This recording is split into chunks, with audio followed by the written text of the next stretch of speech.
Good evening, everyone. Thank you for being here.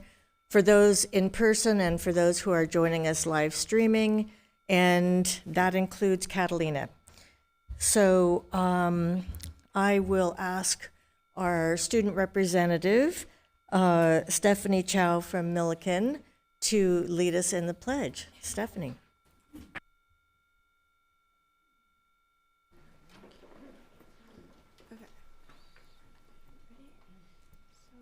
Right hand over your heart. And I pledge allegiance to the flag of the United States of America and to the republic for which it stands, one nation, under God, indivisible, with liberty and justice for all.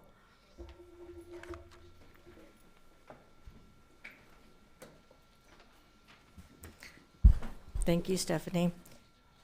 Now I will have our board secretary take a roll and establish a quorum. Member Lopez. Present. Member Otto. President Craighead. Here. Member Benitez. Here. Vice President Miller. Here. Student Board Member Nwala. Here. We have a quorum. Thank you. Oh, boy. And I apologize for our late start to the meeting. We had a closed session that went long.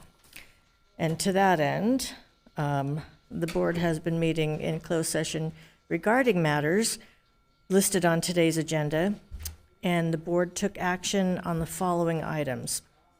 On item 3.1, the board voted 5-0 to approve the readmission of student numbers 201152052, 201156076, 201179303, and 201153514. On item 3.2, the board voted 5-0 to approve the public employee appointment of Dr. Demita Myers-Miller as Assistant Superintendent of the Office of Curriculum, Instruction, and Professional Development. Congratulations.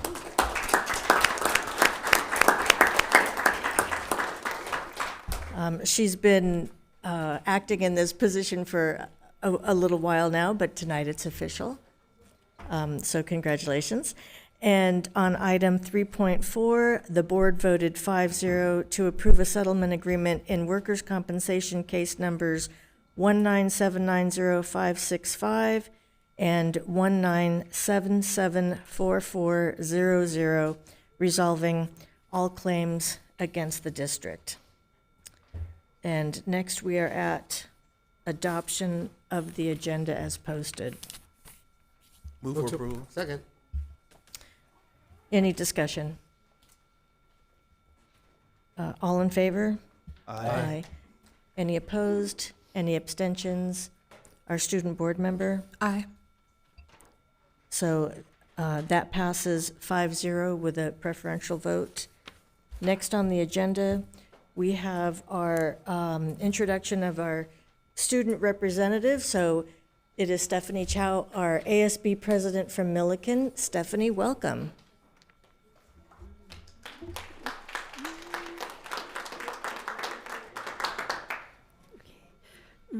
Good evening, Superintendent Dr. Jill Baker, Assistant Superintendent Dr. Nader Twal, Long Beach Unified School District board members, the senior team, and the entire Long Beach community. My name is Stephanie Chow, and I am a current senior in the Quest Pathway. I am truly honored to represent my school, Robert A. Milliken High School, and proudly serve as the ASB president for the 2025 to 2026 school year. Aside from ASB president, over the past few years at Milliken, I have been able to fulfill various leadership roles. I currently serve as president of Quest Ambassadors, president of Milliken's National Honor Society, and president of our Asian American Pacific Islander Club, as well as co-founder of STEM Blossom and the current Vendors Community and Volunteers Organization lead for our annual 562 Night Market hosted at Milliken. I am excited to share with you the opportunities, improvements, and accomplishments we've had at Milliken since the last report in 2025. First, Milliken High School has dropped the required dress code policy this year for the first time since 1993, enabling students to engage in free dress. Students have now adopted the LBUSD dress policy instead of the traditional Milliken colors and spirit wear. Aside from this policy change, Milliken continues to go through a long period of campus-wide construction. Since students have returned from winter break, the 2000 building, formerly known as the 200 building, as well as the Milliken office, has reopened, along with our school's library. Through these new phases of construction, we have been able to receive new LED lights, AC heat systems, audio and video enhancements, and elevators for buildings with multiple floors. Milliken intends to not only increase accessibility for all students and staff members, but also provide more modernized classrooms and buildings for learning, improving both safety and functionality. Now we look forward to another phase of construction with our 900 building, 300 building, as well as our 700 building, where Milliken hopes to continuously expand on these efforts. Secondly, Milliken High School, as well as its students, has continued to strive towards our cultural initiatives on campus, fostering a welcoming yet curious community that has learned to appreciate culture. Milliken will be continuing the Multicultural Fair, which was first initiated last year, allowing students to have a taste of different cultures through shared foods, games, and elements of their heritage.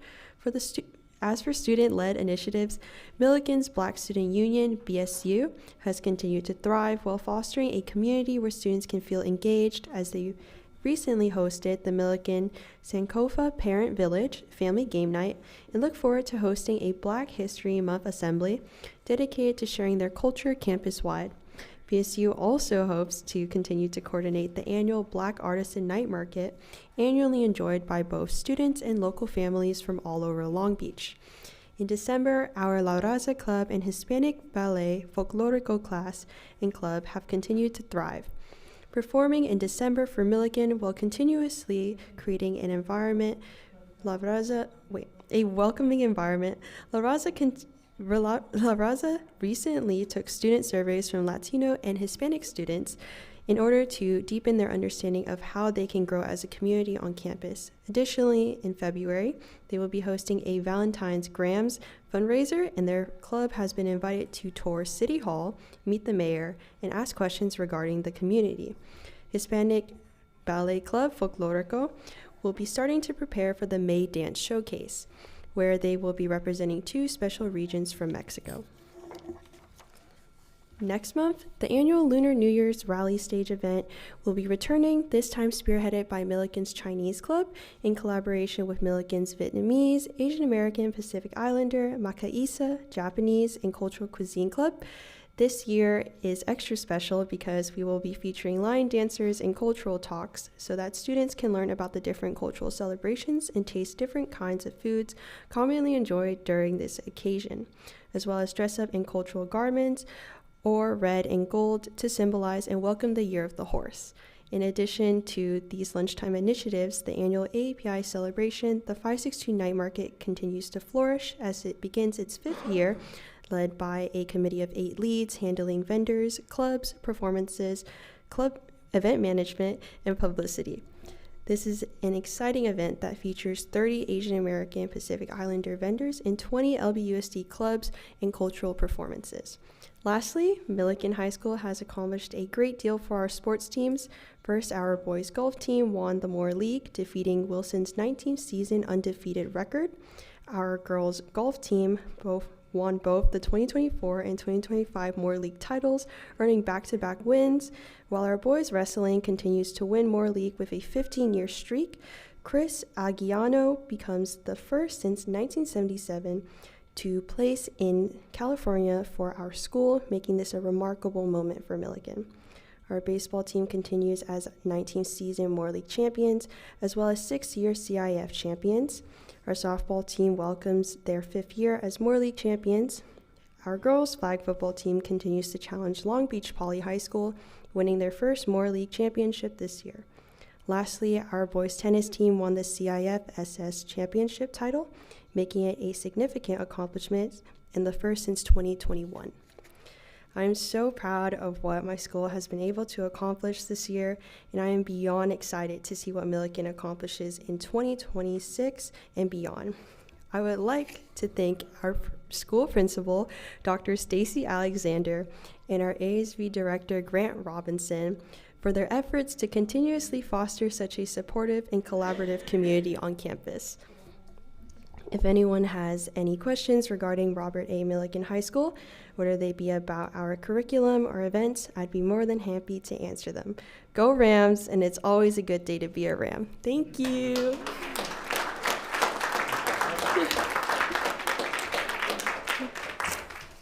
Thank you, Stephanie. So you acknowledge the principal and the activities director. I don't see your activities director here. No, but is there anyone else you'd like to acknowledge that's here to support you? I would also like to thank my mom for driving me here, but also supporting me throughout my entire high school career. And at the beginning of your report, you were mentioning different organizations on campus that you are currently leading. I think I heard you say president of this, president of that. And then it reminded me, oh, yes, you were one of the finalists for our student board member position, because I remember that application and your list of accomplishments could barely fit on the paper. So thank you for mentioning that.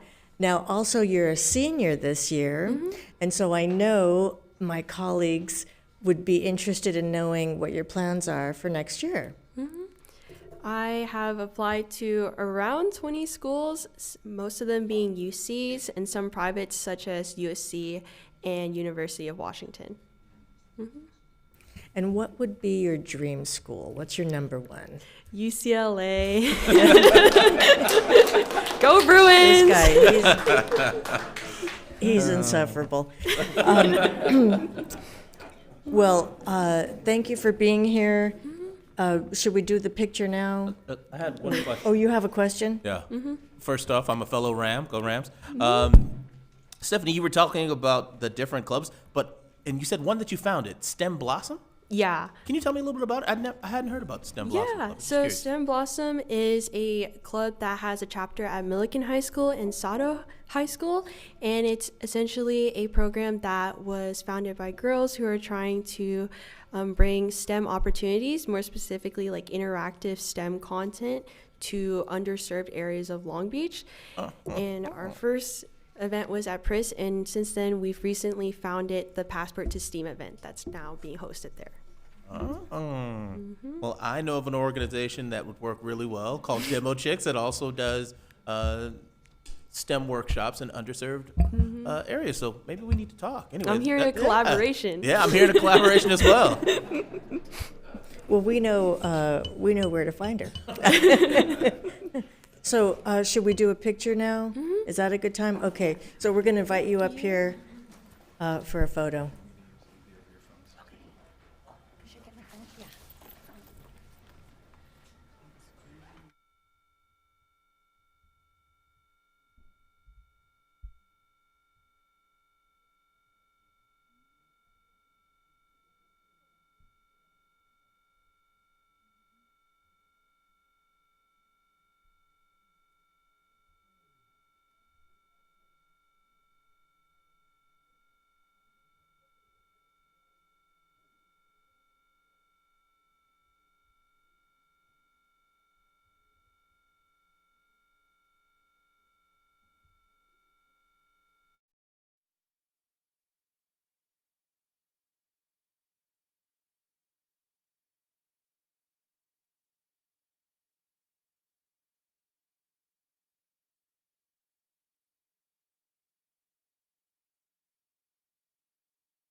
And now we will have our student board member report. Good evening. Yesterday, I had the amazing opportunity to be part of the Mayor's State of the City, where I myself, alongside CSULB and LBCC student representatives, had the opportunity to speak surrounding our theme last night of A Future Built by Us. To that end, I had the amazing opportunity to talk about the Long Beach College Promise, which I am so unbelievably proud to be part of the district that made this possible and is now an exemplar for other schools within, well, an exemplar for our state and how we approach post-secondary education. So that was an amazing opportunity, and to see the continued growth that we allow in providing all of our students opportunity to pursue higher education and the tools to do it was really amazing. Thank you. It was really amazing, and it was a proud moment to see you walk on stage, you know, with the mayor for the State of the City address. Well done. And next on the agenda, we have our recognitions and acknowledgements, so I'll direct our attention to the screen for our vision in action. School safety's role is really taking the physical safety approach to our district-wide operations. So schools, support sites, our goal is to make sure that everyone is safe while they're on our campuses. That could be from physical safety from our school safety officers patrolling the areas, as well as preparing our school sites through our emergency preparedness program. Our goal is to provide options and avenues where there's more intervention approach, whether through diversion programs or even simply behavioral intervention, and focusing on how can we support students without sending an armed officer. I really think students are gonna see a positive impact. It's gonna give them avenues where they're having better interactions with law enforcement. Not everything is gonna be a negative contact. They have an ability to learn from a mistake without a severe consequence for that, and allows them the opportunity to make a change and really focus on how can I do better, and more importantly, how are we as a district going to support them through that process.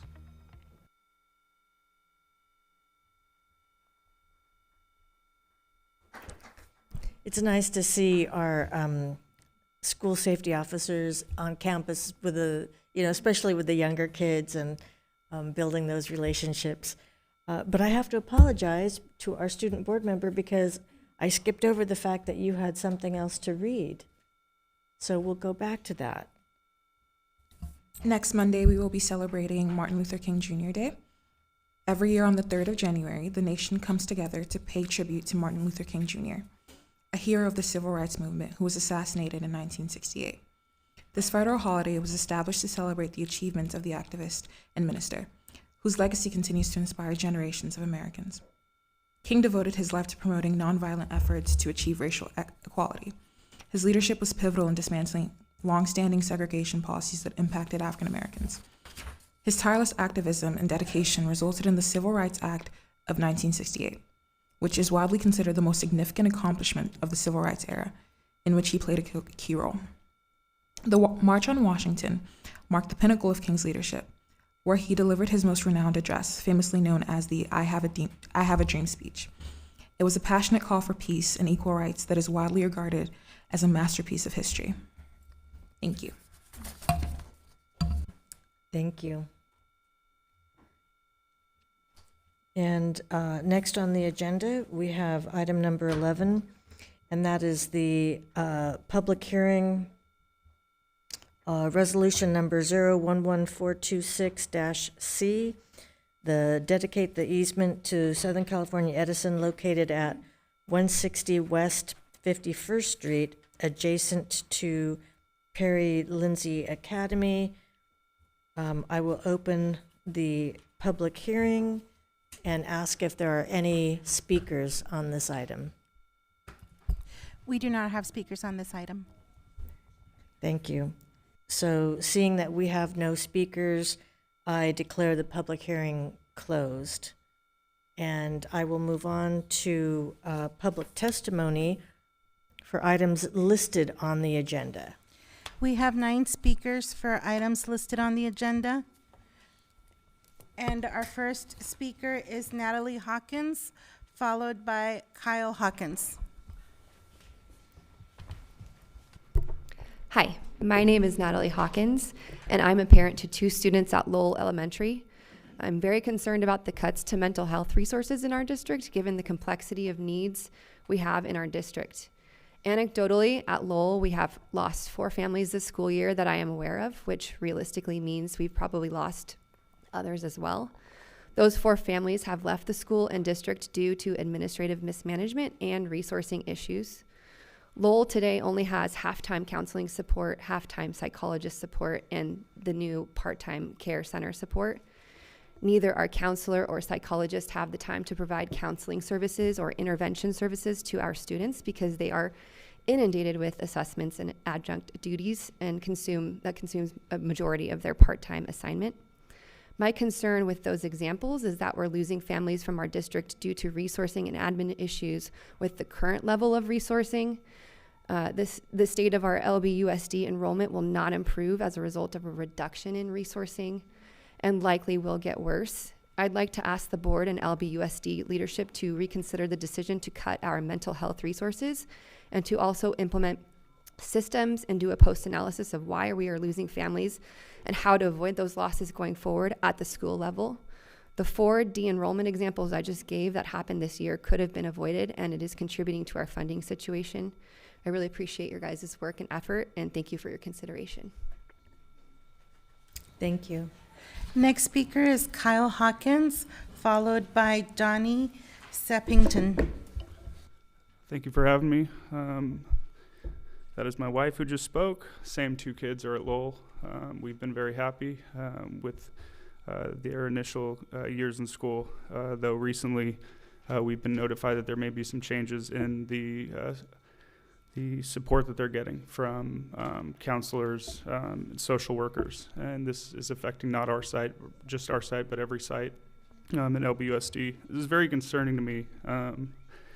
Having been a student of Long Beach Unified, I greatly know, I know firsthand how important those social workers are on site. I couldn't help but to notice the graduate portrait here on the right that lists a number of things. These are the graduate portrait envisions the outcomes for students. I'm sure you're all aware of what's on it. I'm not so sure that these cuts to counseling and social support at the schools play into what we're trying to do for our students. There are a number of things here listed. Trustworthy and respectful human being, resilient, mindful, and thriving self-advocate popped out to me. This is a clear obstacle that these students are going to have to overcome if they don't have the correct support at the school sites. If this is happening at Lowell, I can only imagine it's happening at many schools, and they're probably already impacted, with less resources than we have at Lowell. Without a vice principal there, without full-time counseling support, we've seen many challenges, and we know that these challenges are going to continue to cause burden on the atmosphere at each school. Thank you for your time. Thank you. Next, we have Donnie Seppington, followed by Fernando Ochoa. I'm speaking on 17.1. Can I go ahead? Okay. Good evening, everyone. My name is Donnie Sappington. I am a business representative of Sheet Metal Workers Local 105, and I am a lifetime resident of Long Beach here. I was born in Long Beach Memorial, graduated in Long Beach Wilson High School, and today my twin boys attend schools at Long Beach Unified School District. I am here to support the Community Workforce Agreement because it's about doing things the right way. A CWA ensures public projects are built by a trained and skilled workforce, people who come through state and federally recognized apprenticeship programs and know how to get things done right the first time. It also creates accountability, protecting workers from wage fraud and protecting the district with quality on-time work. Just as important, it creates real-time opportunities for Long Beach residents paid training, no debt, no student debt, and good careers close to home. As a parent with kids in this district, I care deeply about who builds our schools and how they are built. I respectfully ask that you support the Community Workforce Agreement, and I thank you for your time. Thank you. Thank you. Next, we have Fernando Ochoa, followed by Delfina Garfias. Good evening. My name is Fernando Ochoa. I'm also with Sheet Metal Workers Local 105, also born and raised here in Long Beach.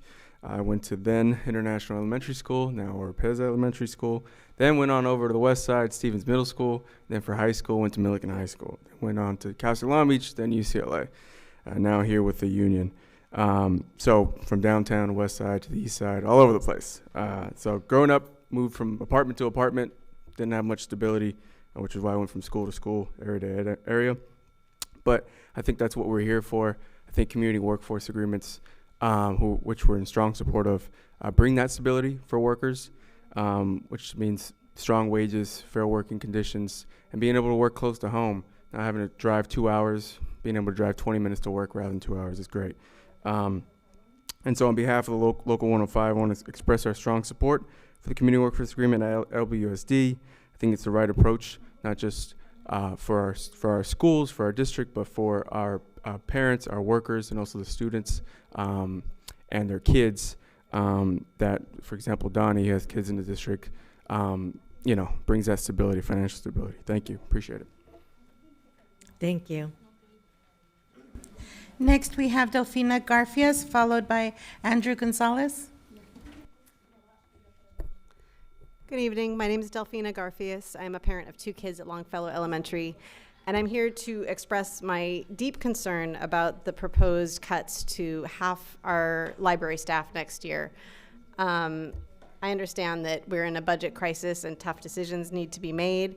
Enrollment is going down, but I have to ask whether the district is looking at the very large amount of money that goes towards our district administration and making cuts there. I know I've read that there are cuts being made at the central office, but those haven't been elaborated to my knowledge, so I don't know. The district superintendent position is, as of 2024, I believe it costs over $500,000 per year in salary and benefits. And at least 16 of the district administrator salaries are over $300,000 a year salary and benefits. And I know that's not an obscene amount of money in this day and age, and it's expensive to live in California, but I think we just have to ask ourselves what our priorities are and what we're doing here if we're putting that much money towards the district administration, but we can't afford librarians in our kids' schools. And I think maybe those are some of the tough decisions that we need to think about making. I also wonder if Governor Newsom's budget is approved next year, that should bring $22 billion to California public schools. If half our librarians are laid off, will some of them be reinstated if that money comes through? It seems unlikely. Maybe we could consider furloughs to district administrators or temporary pay cuts until we know how that's going to shake out. I also wonder if it might help to consider cutting back on professional development for our teachers for a little while. I don't know how much that costs, but I would think just the substitute teacher time to replace them in the classroom must get quite expensive, and I'm sure that professional development has a great deal of merit. But once again, it's a question of priorities, and I sincerely hope that the district believes that those priorities lie with our students at the school sites. Thank you. Thank you. Next, we have Andrew Gonzalez, followed by John Munoz. Good evening, Board President, trustees, and staff. My name is Andrew Gonzalez with Los Angeles and Orange Counties Building and Construction Trades Council, representing 160,000 men and women, 48 trades and 14 trades and 48 local unions. Here tonight to speak in favor of the Community Workforce Agreement. I don't need to tell you the importance of building new facilities. Your ASB president, all things, I guess, ASB and Long Beach talked about the benefits of building new facilities, creating new and welcoming spaces, healthy and safe spaces for students and teachers. But just as important as building is who gets to build them. Your Community Student Workforce Agreement actually prioritizes local hiring for local residents here in Long Beach and graduates of Long Beach Unified School Districts. And by expanding on this or renewing this agreement, you actually join a coalition here in Long Beach with the city, the port, the community college district, and the utilities department in these workforce agreements. We can create now an ecosystem for students and residents to now join one of our trades and create a great career, joining one of our apprenticeship programs that we've spoken like here tonight. And that's the benefit this brings. And we can't speak the importance of local hiring as much, but it's also important that we talk about union hiring. Every worker deserves the benefit of union representation. Your teachers have it. Your facilities people who do the maintenance have it. You need to have it here because what it does is it allows you to protect wages and working conditions for the people doing the work on your facilities, which is, I know, highly important to this board and staff here. So for all those reasons, I urge you to vote in favor of the Community Workforce Agreement. And as a graduate of USC, it's just as good as they are at USC. I want to say fight on to all of you and have a good evening. Thank you. Next, we have John Munoz, followed by Ryan Espinosa.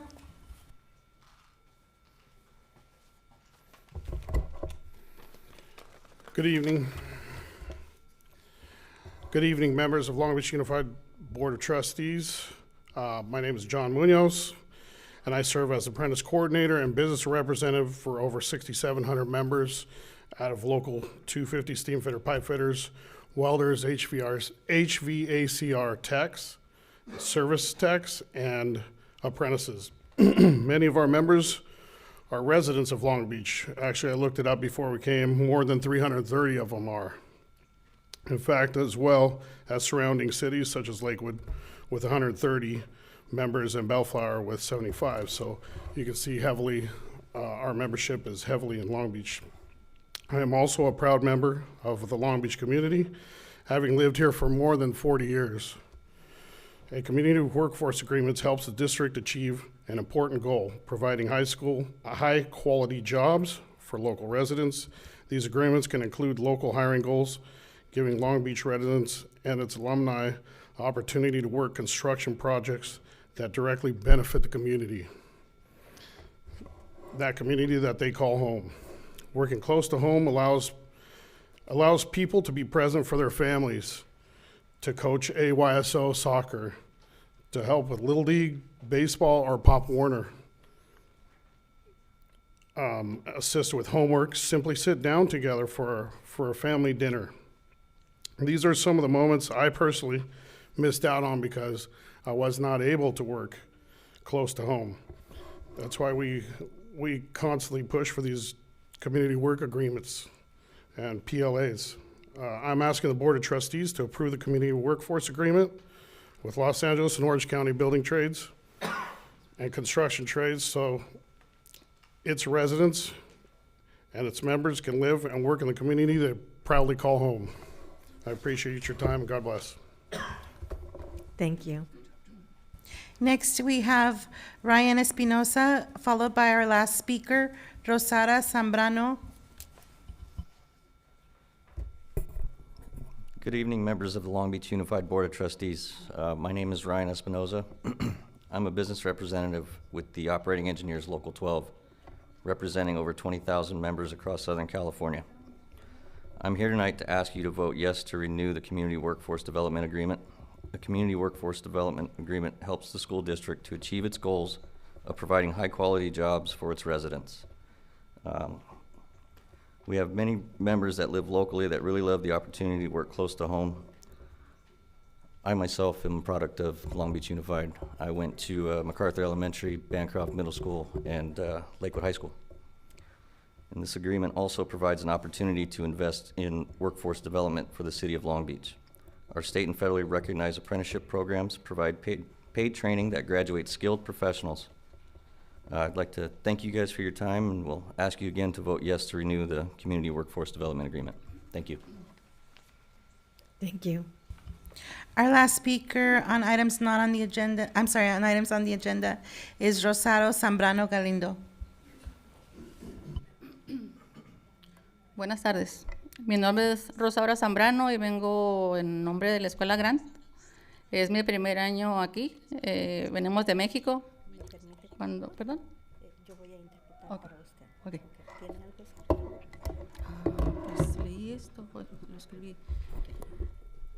Es mi primer año aquí en la escuela. Good afternoon. My name is Rosario Zambrano. It's my first year in this. Rosaura. Rosaura Zambrano. It's my first year in the school, and we come from Mexico. Cuando yo llegué aquí, mi hija no manejaba para nada el idioma inglés. Cuando yo llegué aquí, mi hija no manejaba el idioma inglés. Entonces, ella lloraba mucho los primeros días, el primer mes.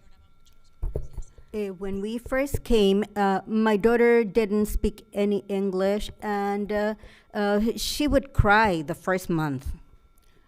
En el transcurso de la escuela conocimos a Miss Maya, la coordinadora de la escuela. Yeah, throughout, the school, we met Miss Maya, the coordinator, the school's coordinator. Ella es la que ha estado apoyando a los niños que vienen llegando de México. She's the one who's been supporting children who are who have just come from Mexico. Estamos aquí por la preocupación del recorte de presupuesto. And we're here because we're concerned about the budget cuts. Porque nos quieren quitar con el recorte de presupuesto, quieren quitar el puesto de Miss Maya, que es la que está ayudando a los padres, a los niños que manejan. Ella es multilingüe. And with the cuts, Miss Maya's position is going to be eliminated, and she is the one helping multilingual children and parents. Por ella es que funciona la escuela y las juntas de padres. Queremos pedir, hay otros padres aquí que queremos pedir que no nos quiten el recorte de presupuesto. And there are a group of parents here, and we are here to ask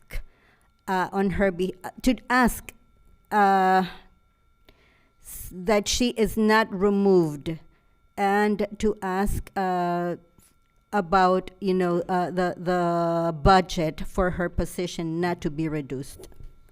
Porque los niños la quieren y se sienten en confianza con ellos y ellos sienten cariño por ella. Entonces los mismos niños dicen, ¿por qué nos van a quitar a Miss Maya? Children love her, and they feel comfortable with her, and they say, why is Miss Maya going to be taken away from us? Pues sería todo. Sería todo. Yeah, that's about it. Muchas gracias. Buenas tardes. Thank you very much, and good afternoon. Thank you.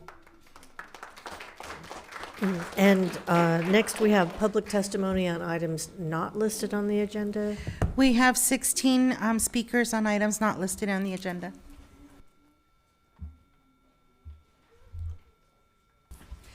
Our first speaker is Catherine Tesea, followed by Maria de Los Angeles.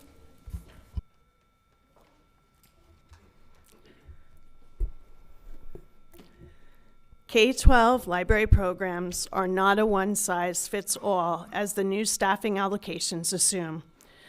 I'm here tonight to speak to the reduction of the high school staffing, library staffing, from 1.5 FTE to 0.5 FTE, and the direct and inequitable impact this cut will have on the Cabrillo community.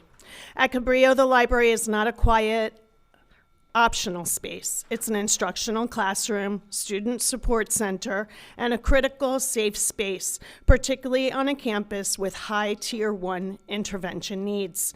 This year, I have taught 51 classes using standard-based lessons, database research, media literacy, misinformation, interdisciplinary projects. And these lessons are embedded into A to G coursework and are essential for college and career readiness. The library at Cabrillo serves approximately 1,000 students weekly during unscheduled time and lunch. We support LGBTQ+ students, supervising the only gender-neutral restroom on campus. Students use the library before school, after school, at lunch and nutrition, and when they are unscheduled, often because they have nowhere else to go that is safe, supervised, and academically productive. Many of the visits result in academic interventions and informal check-ins that prevent larger disciplinary issues. For students who do not have reliable internet, technology, printing services, or a conducive place to study at home, the library is their only access point. But open 2.5 days means cutting access to the supports for the students who need them the most. When library is closed, Inequity grows. Students are pushed to unsupervised spaces, lose access to academic help, and lose that trusted adult connection. Instructional partnerships disappear, research skills suffer, and disproportionately harms our most vulnerable students. This does not protect student-facing services, it dismantles them, directly contradicting district goals around equity, safety, literacy, and sense of belonging. The revised staffing standards do not reflect a commitment of equity and excellence for Cabrillo's high-need campus. I respectfully urge the board to review Governor's recent budget information and reconsider this reduction to protect library services for Cabrillo High School and all LBUSD students. Thank you. Thank you. Next, we have Maria de Los Angeles Chavarria Ramirez, followed by Marisol Martinez.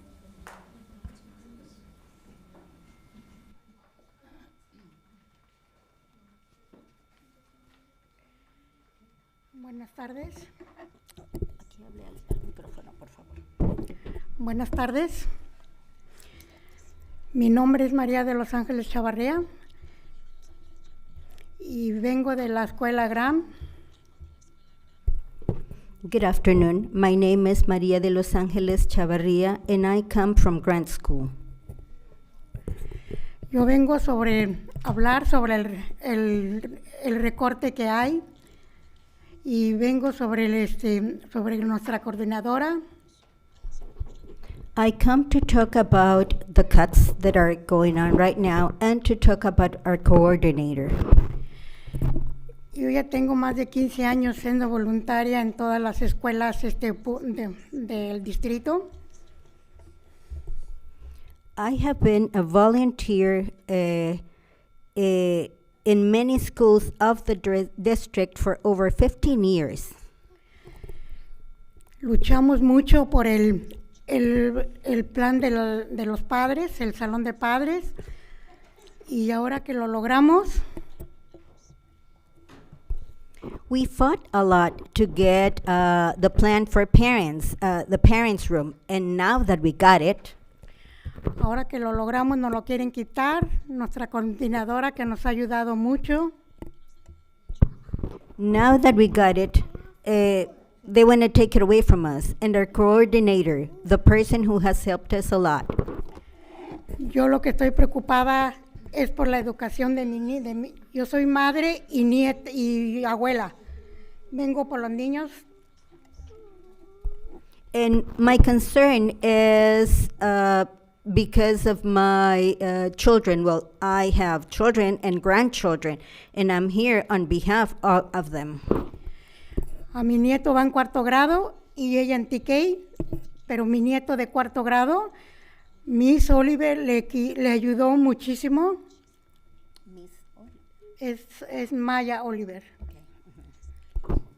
Yeah, my grandson is in 4th grade and she goes to TK, but Miss Oliver has helped my 4th grader a lot. Mi niño no hablaba muy bien y ella le ayudó con su lectura. Ella misma me involucró para que siguiera yo en el DILAI, en el DICAT, porque ya es mi nieta la que estoy representando. ¿En él? DILAI, DICAT. Okay. And she is the one who told me to participate and to get involved in, I believe she says, DICAC and DILAC. Yo entiendo todos los recortes que hay y estamos de acuerdo, pero no les pedimos de favor que no nos quiten esa coordinadora que nos está ayudando a los niños. ¿Qué va a pasar ahora que ella se retire? I understand about the cuts, but I'm asking you not to remove the coordinator because she is helping the kids. And what is going to happen now that she won't be there? Hay otra posibilidad que ella se nos quede porque nosotros la necesitamos. There is another possibility for her to stay because we need her. No sé qué podemos hacer, pero tenemos padres para pedirle a ustedes que nos dejen a nuestra coordinadora, porque se va nuestra coordinadora, se acaba el salón de padres. I don't know what we can do. There are a lot of other parents here to ask you to leave that coordinator to us, because if she leaves, what is going to happen with the parents' room? Yo quisiera pedirles yo sé que hay muchos recortes, pero yo quisiera pedirles que todo el board nos ayude. And I don't know what, I missed this part. I don't know what we can do. I know there are a lot of cuts, but we want to ask the board to help us. Es todo lo que tengo. Muchas gracias. That's all I have to say. Thank you very much. Thank you. Next, we have Marisol Martinez, followed by Aurora Flores.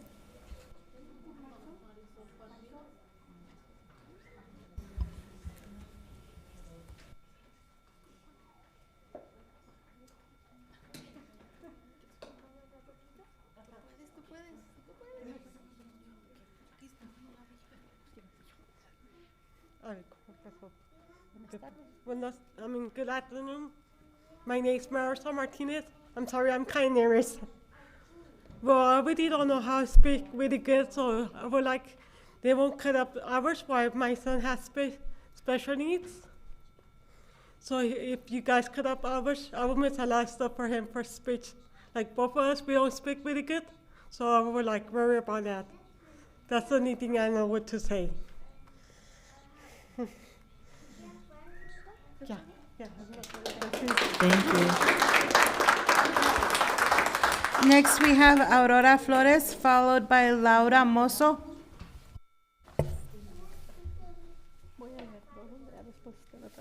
Okay. Hago eco a lo que la señora aquí estaba diciendo.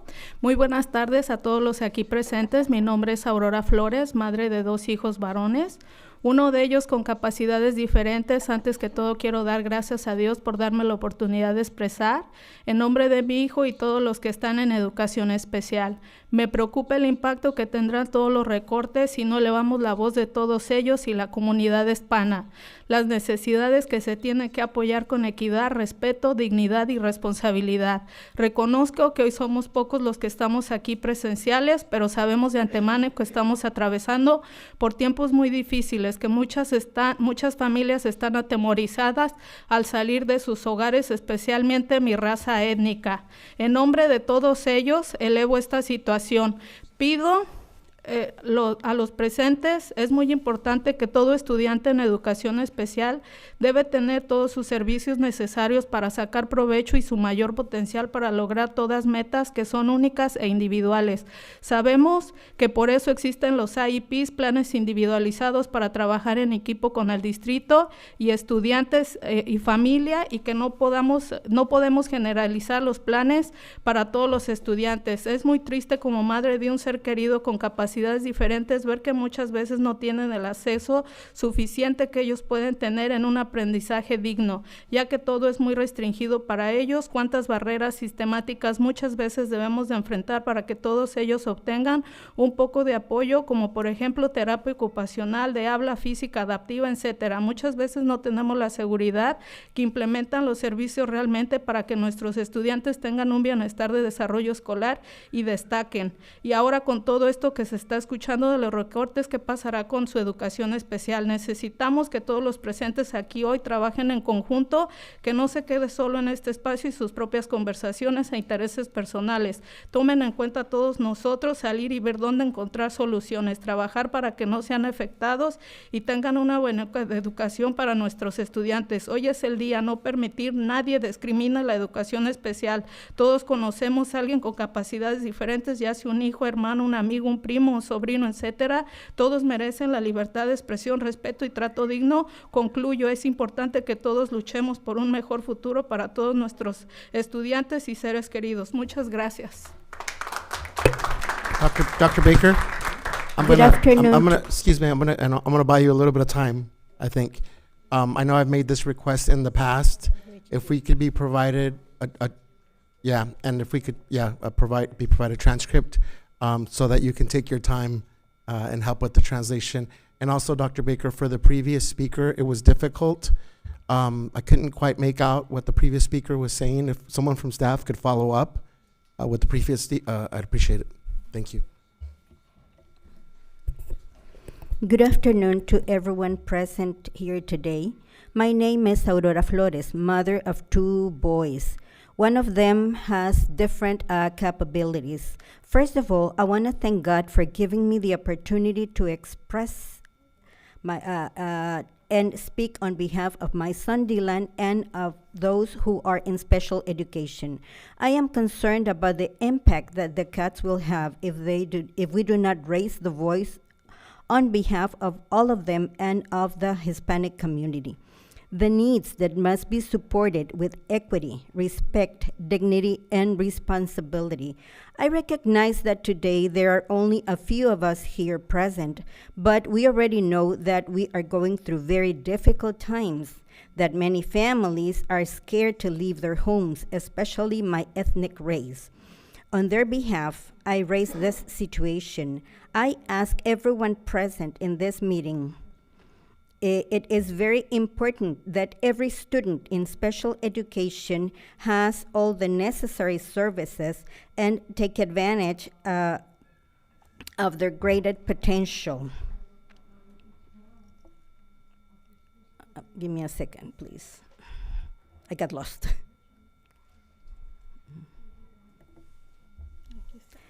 To be able to achieve all their goals that are unique and individual to each of them. We know that that is why there are IEPs, or individualized plans, to work as a team with the school district, with the student and families, and we cannot generalize the plans for all the students.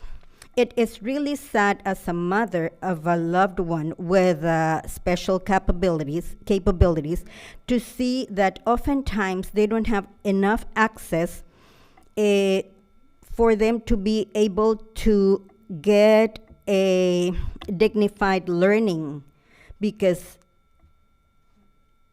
everything is more restricted for them. There are so many systematic barriers. Oftentimes, we have to face them so they can get a little support. For example, occupational therapy, speech and language, adaptive PE, etc. Oftentimes, we don't have the security of getting those services really implemented. So our students have wellness, and they can have school development, and they can move forward or move ahead. And with all of this that we are listening right now regarding the cuts, what is going to happen to special education? We need everyone here today to work as a team. And so this space is not left alone, and their own conversations and their own interests. Please take into consideration all of the people, all of us. Go out and see where you can find solutions. Work for the students not to be affected and have a good education, quality education for our students. Today is the day. Don't let anyone discriminate special education. We all know someone with different capabilities, whether a son, a sibling, a friend, a cousin, a nephew, a niece, etc. And they all deserve the liberty and freedom of expression, respect, and dignified treatment. And I end up saying that it is very important that we all fight for a better future for all our students and loved ones. Thank you very much. Thank you so much. Thank you. Next, we have Laura Mozo, followed by Maria Loesa. Buenas tardes, mi nombre es Laura Mozo y hoy Hablo no solo como miembro de la comunidad, sino como muchas familias y estudiantes que siempre no son escuchados. Les recortan que hoy que están haciendo no solo son los recortes, que hoy no están haciendo no solo son números, es un presupuesto. Son tutorías que desaparecen, consejeros que ya no están, apoyos que reducen, estudiantes que quedan solos en momentos críticos. Cuando se recortan servicios no se baja el estándar académico, se les quita al estudiante la oportunidad de alcanzarlo. Un estudiante con ansiedad, sin apoyo emocional, no puede aprender. Un estudiante que está aprendiendo inglés sin recursos no puede rendir igual. Un estudiante con necesidades especiales sin el servicios adecuados queda atrás aunque tenga un deseo de salir adelante. Estos recortes aumentan la desigualdad, afectan más de las comunidades vulnerables y contradicen el compromiso que este distrito dice tener con la equidad y el bienestar estudiantil. Invertir en educación no es un gesto, es una responsabilidad, porque cada servicio que se recorta hoy es una oportunidad perdida mañana. Les pedimos que reconsideren estos recortes y que pongan a los estudiantes en el centro de cada decisión. El centro de cada decisión. El futuro de nuestra comunidad depende de ello. Gracias por escuchar. Good afternoon. My name is Laura Mosso, and today I speak not only as a member of the community, but as the voice of many families and students who are not always listened to. The cuts that are being made today are not just numbers in a budget. They are tutoring that disappears, counselors who are no longer there, supports that are reduced, and students who are left alone in critical moments. When services are cut, the academic standard is not lowered, but the student's opportunity to achieve it is taken away. A student with anxiety cannot learn because he doesn't have the emotional support. A student who is learning English cannot perform the same way as if he had resources. A student with special needs is left behind without the proper services, even if he has every desire to get ahead. These cuts increase inequality, affect vulnerable communities more, and contradict the commitment that this district claims to have with equity and student welfare. Investing in education is not an expense, it is a responsibility, because every service that is cut today is a missed opportunity tomorrow. We ask you to reconsider these cuts and put students at the center of every decision. The future of our community depends on it. Thank you for listening. Thank you. Next, we have Maria Loesa, followed by Maria Deseo. Muy buenas tardes a todos. Mi nombre es María Teresa Loesa. Soy madre de un estudiante del distrito de Long Beach. Me gustaría felicitarlos por el centro creado para la comunidad afroamericana, que ha sido una gran inversión, al igual que asignar dineros a otros grupos étnicos, para así cerrar la brecha educativa. Pero el motivo de hoy, somos un grupo de padres que nos encontramos aquí y es porque vemos la desigualdad en el grupo de estudiantes multilingües, aprendices de inglés. Al ser una minoría mayoritaria, no estamos recibiendo el mismo trato. Un distrito que promueve equidad e igualdad por excelencia, nos sentimos defraudados, ignorados y discriminados.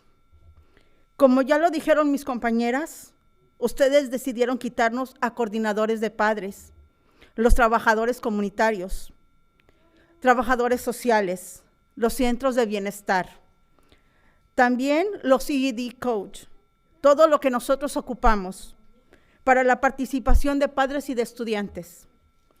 Tuvimos 3 años de entrenamiento con FLI y de repente ya no los vamos a tener. Los cafecitos del distrito, ustedes siempre nos quieren endulzar el oído y después nos dejan caer. Tardamos años pidiendo los centros de recursos para padres. Quiero recordarles que en el título 1 hay una sección de participación de padres e involucramiento también. La ley esa habla de la transparencia para con los padres y de la igualdad de oportunidades y el apoyo a los estudiantes multilingües. Y es una ley que ustedes están ignorando. Ustedes dicen que invitan a padres a dar recomendaciones o en ciertos cambios del distrito y es mentira. Para ustedes no contamos, pero desafortunadamente nos ocupan para firmar diferentes planes, el de DILAC, el de ILAC, DCAC, CAC, y no nos pueden sustituir. Tengo 4 preguntas y espero respuestas. El plan maestro de la sección que habla de la participación de padres, ¿qué va a pasar? ¿Lo van a reinscribir? ¿Lo van a tachar? ¿O qué van a hacer? Porque ya se escribió, ya está aprobado. ¿Cómo van a mantener ese capítulo?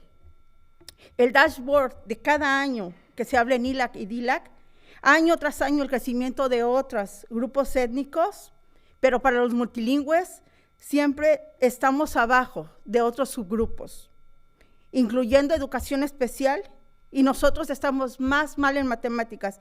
Y todos los planes, ETSA, ¿quién los va a firmar si no hay participación de padres?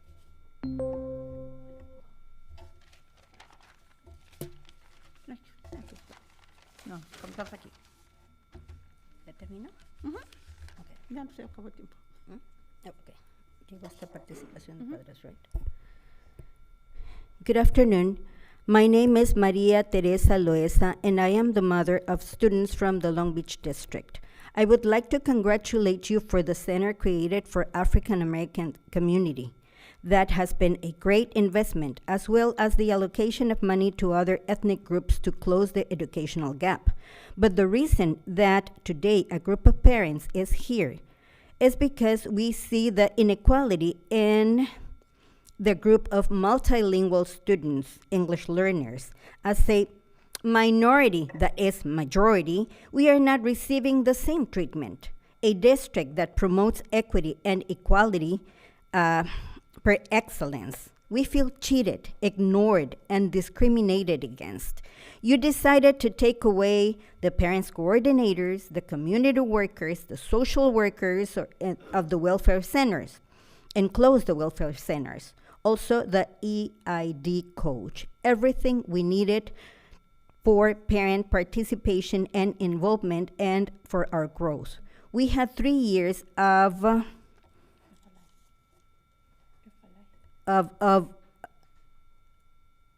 work with FLI, and suddenly we are no longer going to have the cafecitos, little, cups of coffee with the district. You always want to sweeten our ears and then you just leave us alone. We spent years asking for this, for parents, and now just say goodbye. I want to remind you that in Title I, there is a section of participation and involvement for parents. The ESA law also talks about transparency for parents and equal opportunities, support for multilingual students, and it is a law that you are ignoring. You say that you invite parents to give recommendations or in certain changes of the district, and that's a lie. For you, we don't count, but unfortunately, you need us to sign different plans in DLAC, ELAC, DCAC, and CAC, and cannot replace us. I have questions and I expect answers. The master plan, in the section that talks about parent involvement, what is going to happen? Is it going to be rewritten? Or is what is there is going to be crossed out? What are you going to do? Because it was already written and it says parent involvement and it was approved. How are you going to keep that chapter? The dashboard talks about ELAC and DLAC. Year after year, the growth of other groups is above the multilingual ones. Other subgroups are growing, including special education, and we are not. Even in math, we are not growing. All SBSA plans require the signature of the elect parents. Who is going to sign it? The directors will take unilateral decisions. If there is no participation, who will provide the recommendations? How will you rewrite the 2035 vision? Because nothing that was written at this time is there, and what was written before is not there. It's just, it says equality and there's inequality and indifference, but above all, discrimination against the multilingual community. We want this article to go to the agenda. We want continuity and not to be locked in a drawer for the next few years. Gracias. Thank you. Thank you. Next, we have Maria Deseo, followed by Rudy Cardoso.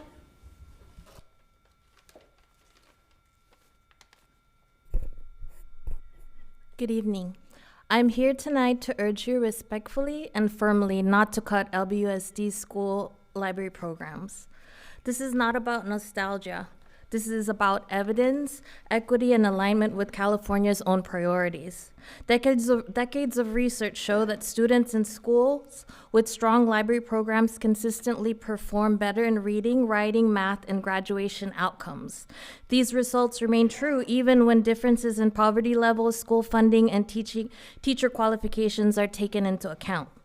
And the most important finding is this: the greatest academic gains occur for the most vulnerable students: Black students, Latino students, low-income students, English learners, and students with disabilities. Libraries are not an enrichment luxury. They are an equity strategy. The governor's 2026-2027 proposed budget prioritizes literacy, mental health, community schools, student engagement, and career readiness, and provides record per pupil funding and new discretionary support. Much of the new funding in the governor's budget is flexible LCFF and discretionary block grant funding, which districts are fully authorized to use to support school library programs, meaning library cuts are a local choice, not a state mandate. Why are we cutting library budgets here in LBUSD? This is not alignment. This is a contradiction. Libraries are not just rooms with books. They are literacy intervention spaces, technology access centers, research classrooms, safe spaces for students who feel invisible, professional development hubs for teachers, and community anchors for families.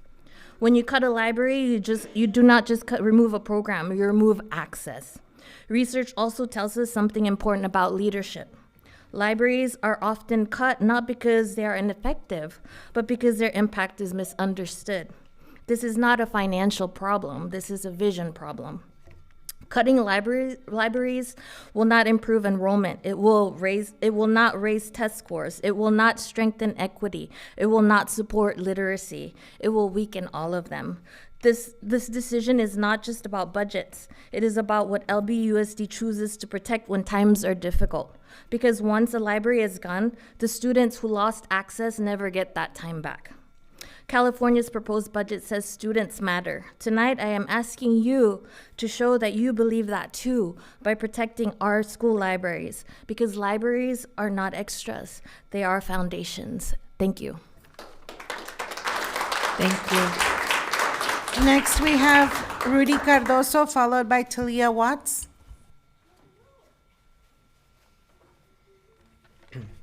Good evening to the board, superintendent, and community members. My name is Rudy Cardoso Peraza, and I'm here to speak about the Safe Passage program and why it is so important for our students, our families, and our neighborhoods in Central Long Beach. The Safe Passage Community Ambassador Program is a community-based safety program launched in spring 2024 as part of the City of Long Beach's Safe Passage Initiative, a partnership between Community Orgs Days Long Beach, AOC 7 Neighborhood Organization, and Long Beach Forward. Through this partnership, Safe Passage places trained volunteers along school routes during arrival and dismissal times to help keep students and families safe. Our focus is on 3 school sites: Franklin Middle School and Lincoln and Whittier Elementary Schools. Volunteers assist with safe street crossings, help slow traffic, through their visible presence and create a watchful, supportive environment around school campuses. These interactions can be simple but meaningful, such as a wave, a greeting, or standing visibly at a crosswalk. Traffic safety is a real concern in Long Beach, as you all may know. City data and reports consistently show that our area of focus, which we call the Orange Corridor, experiences a higher concentration of traffic collisions involving pedestrians, especially on residential corridors right by our schools. Children are among the most vulnerable, especially during peak drop-off and pickup hours when congestion, rushing, and limited visibility increases risks of accidents. Safe passage helps address this risk through prevention. When volunteers are present, drivers slow down, illegal U-turns decrease, and families feel more confident letting their children walk to school. Students recognize these familiar faces and begin to feel that their community is actively looking out for them. I'd also like to mention that there's other pressing safety issues we have to consider, such as the ICE attacks on our immigrant community. Just very recently, Whittier, we had a situation there, and we need support. We need, volunteers. We need people who have the capacity to support, in the mornings and afternoons. And one ways that we've stepped in, is providing useful information, resources, or even groceries to equip our families with knowledge. And, it's just challenging, like ICE, really? Anyways, each of these school sites in Central Long Beach depends on consistent volunteers to cover morning and afternoon shifts. Volunteering doesn't require law enforcement or special skills. You just need to be reliable, care, and have a willingness to show up. Even 1 or 2 days a week can have a meaningful impact. And this program works because it's rooted in partnership between the 3 school sites, families, community orgs, and residents. It's a proactive approach that prioritizes safety before a tragedy happens, rather than reacting after one does. Thank you for your time. Thank you. Next, we have Talia Watts, followed by Chan Chim. Good evening. My name is Talia Watts. I am a Safe Passage volunteer at Stevenson Elementary and Franklin Middle School. I've joined Safe Passage because I care and want the support and safety for the students, families, and our community. I'm a parent. I walk my child to school every day, and so I know that we get to school safely. I love being a Safe Passage volunteer. I love helping and being there to school and helping everyone cross safely. And having a presence and a watchful eye on what's happening in the neighborhood. Really would appreciate more help and volunteers, and thank you so much. Thank you. Next, we have Talia Watts, Chen Chim is next, followed by Paola Camacho.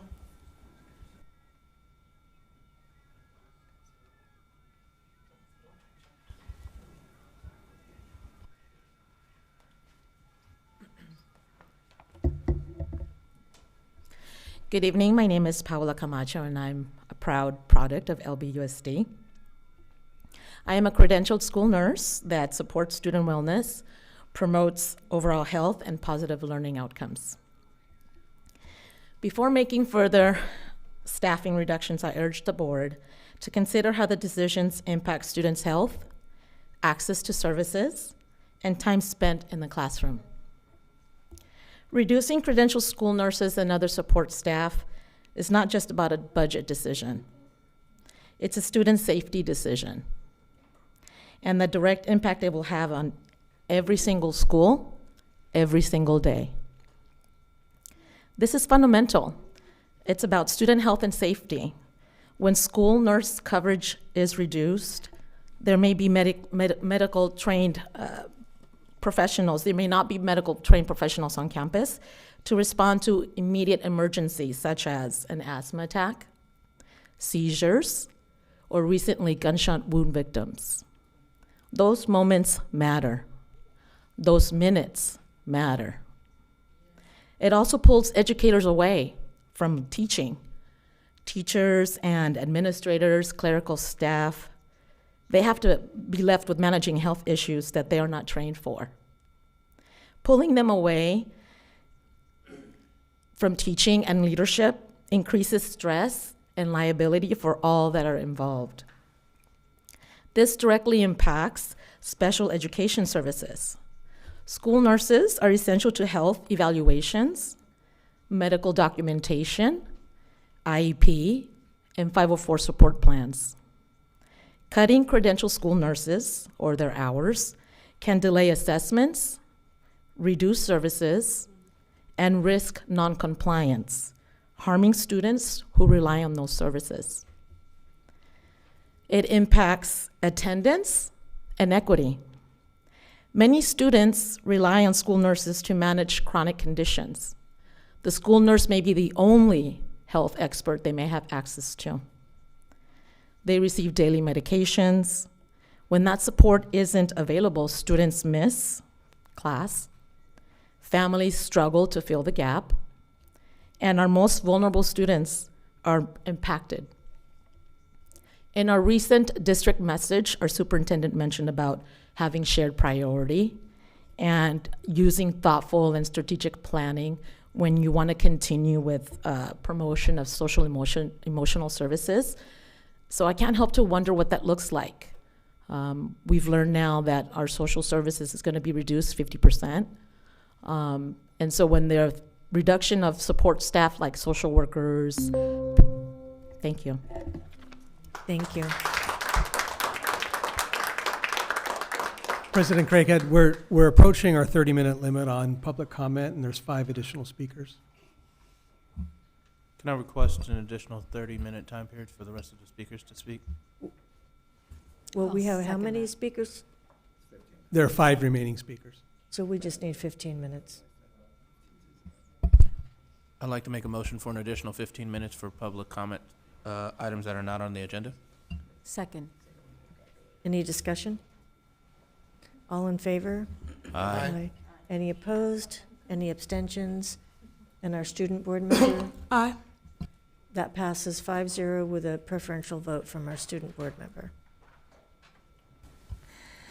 Next speaker is CJ Corey Holder, followed by Ashley Nichols Lamskin.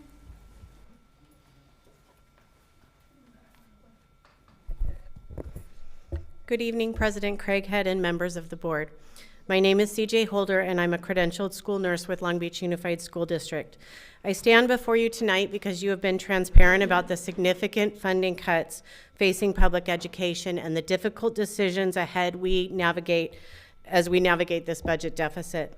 As you look at everything on the table, I believe it's critical that you clearly understand what would be lost if school nursing is reduced, even by 1.2 full-time positions. Many people know us for Band-Aids, ice packs, and first aid. And yes, we see anywhere from 10 to 50 students a day for those needs alone. But I am here to speak to the work you don't always see, the work that only credentialed school nurses are legally allowed to do, and the work that directly protects our most vulnerable students. In the state of California, school nurses are required to be credentialed, meaning we have specialized post-baccalaureate education that focuses on child health in school settings. Recently, the California Office of Administrative Hearings reaffirmed that health assessments for special education students must be conducted by a credentialed school nurse. These assessments are legally required initially and then every 3 years for students with an IEP. There is no substitute that can perform this role. Credentialed school nurses are also required to conduct mandated vision and hearing screenings and submit state reports. By the end of this school year, our department will have completed 25,114 vision and hearing screenings, and we don't stop there. We follow up with families and connect students to our community partners so they can receive glasses and hearing support to fully access their education. Credentialed school nurses are the only professionals licensed to train LVNs, instructional aides, teachers, and staff in first aid, emergency use of Narcan, AEDs, diabetics, asthma, seizure precautions, etc. Got to go faster.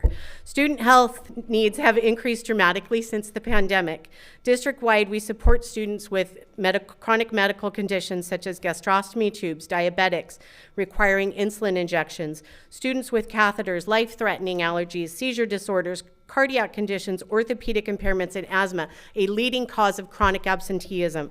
For these students, credentialed school nurses develop and implement health plans that keep them safely, equitably accessing their education.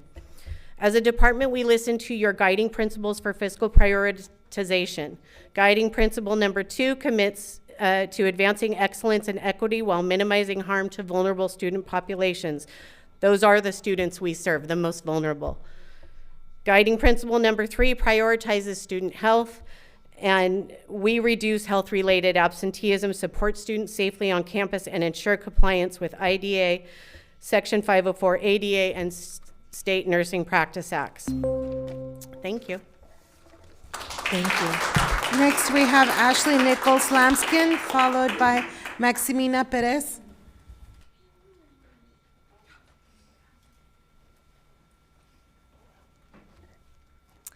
Good evening. My name is Ashley Nichols Lampkin, and I'm here to speak against the proposed cuts to library staffing in our schools.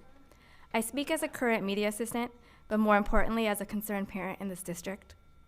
School libraries are crucial instructional spaces that provide students access to age-appropriate books and learning materials.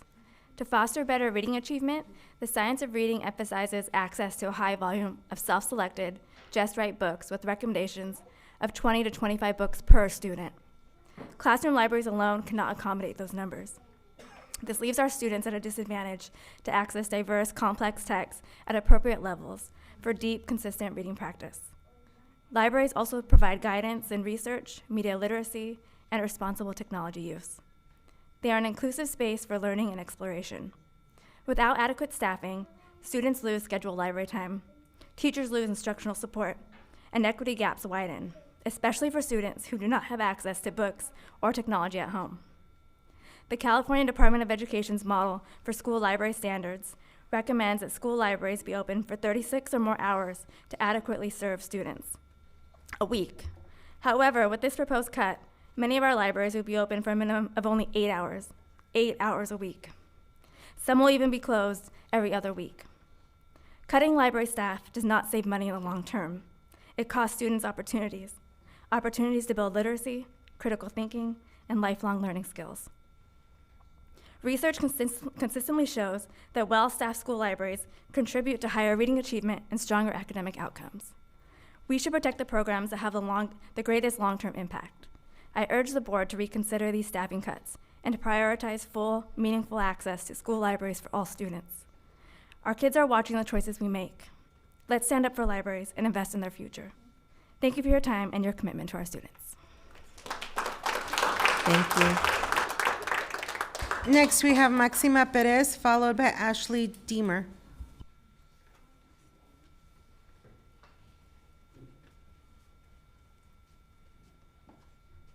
Buenas noches, miembros de la Junta Directiva. Quiero dar gracias por permitirme estar esta noche, ¿verdad? Soy padre de estudiantes del distrito de Long Beach y soy voluntario de Days in Long Beach Safe Passage. Quiero dar gracias a todos. Si me permite. Su nombre es Maximina Perez. Good evening. My name is Maximina Perez. Soy padre de estudiantes del distrito de Long Beach y I am a mother of students of the Long Beach Unified School District. y soy voluntaria de Safe Passage. And I'm a volunteer at Safe Passage. Y quiero agradecer a Days Long Beach, ¿verdad? Por esto y por la ciudad de Long Beach, por permitirnos hacer el pase seguro. And I want to thank Day Passage and the city of Long Beach for allowing us to do the Safe Passage. Y todo esto es seguridad para nuestros hijos, ¿verdad? A cada uno de nosotros, Por eso damos gracias a todos los que nos dieron la oportunidad de participar. And this is for our children's safety. So I want to thank everyone who gave us the opportunity to participate. Y invitamos a más padres a involucrar, ¿verdad? Es por la seguridad de nuestros hijos. And we invite more parents to participate because it's for our children's safety. Y la seguridad por todo lo que está pasando en la calle, corren peligro, los carros pasan rápido. And safety due to everything that is going on right now. Safety because cars go fast. Y así nuestros hijos van a estar seguros yendo de la escuela a la casa y así vamos a estar más tranquilos. Invitamos a todos los padres que involucren más.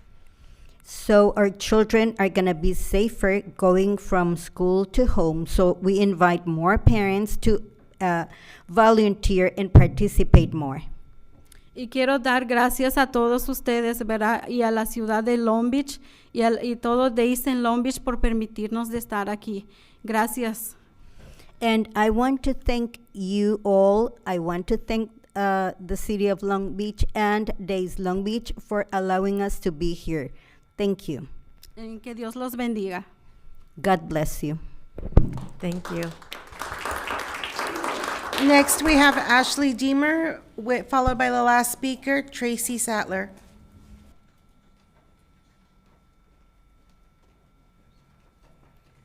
Hello, thank you for having me. My name is Dr. Ashley Deemer, and I'm the parent of a student at Long Beach Unified School District. Thank you. I'm here today to strongly encourage the school board to reconsider the district cuts of almost 50% of mental health services and the closure of wellness centers across the district. Now more than ever, our students need to have access to high-quality preventive mental health services on campuses. We are being told programs like school-based mental health or educationally related mental health will fill in the gaps of the wellness centers, but from my understanding, only students with Medi-Cal insurance and IEPs will qualify. I'm concerned about the access to care for other students with the removal of these preventative mental health support programs. I also want to express my concerns about the closure of the elementary school care centers. I understand these centers opened in August at every elementary school in the district, but we have been notified that they will no longer be at the schools next year. It's extremely concerning that there seems to have been no foresight into the state of the budget for these programs and little thought about their long-term sustainability. It's therefore hard to trust that any other helpful services introduced into our children's schools will be around in the long run. Finally, I want to reiterate that there should be significant hesitation in eliminating the services designed to support our children's mental health and emotional well-being. I hope I can speak for other parents in saying that one of the reasons why we love being in LBUSD is because the district cares about our children as a whole, not just about academic success and test scores. However, children cannot learn when they're not emotionally well, and I have grave concern about the elimination of the people and resources who have the capacity to help our children be well. Thank you very much for your time. Thank you. Last speaker is Tracy Sattler.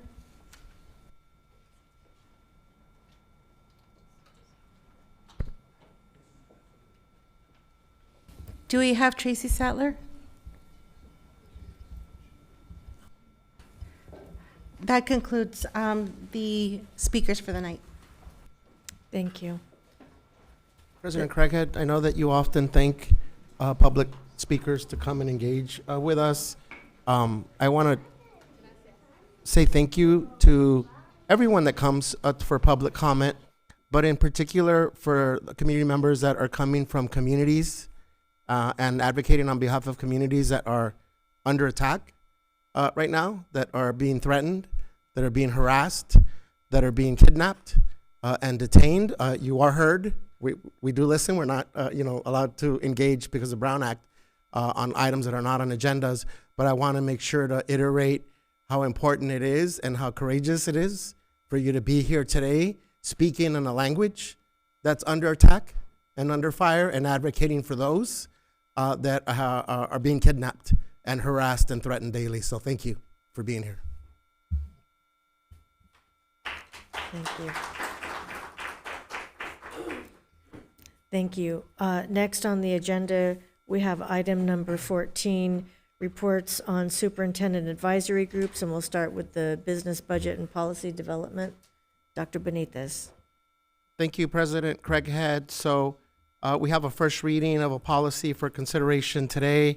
We'll have additional policy considerations at next month's meeting, namely our high school graduation policy for us to consider. And again, as is custom, when we bring policies back to the board, those that require a little bit more analysis and consideration and conversation, we get a reading on, and all of us will have those ahead of time.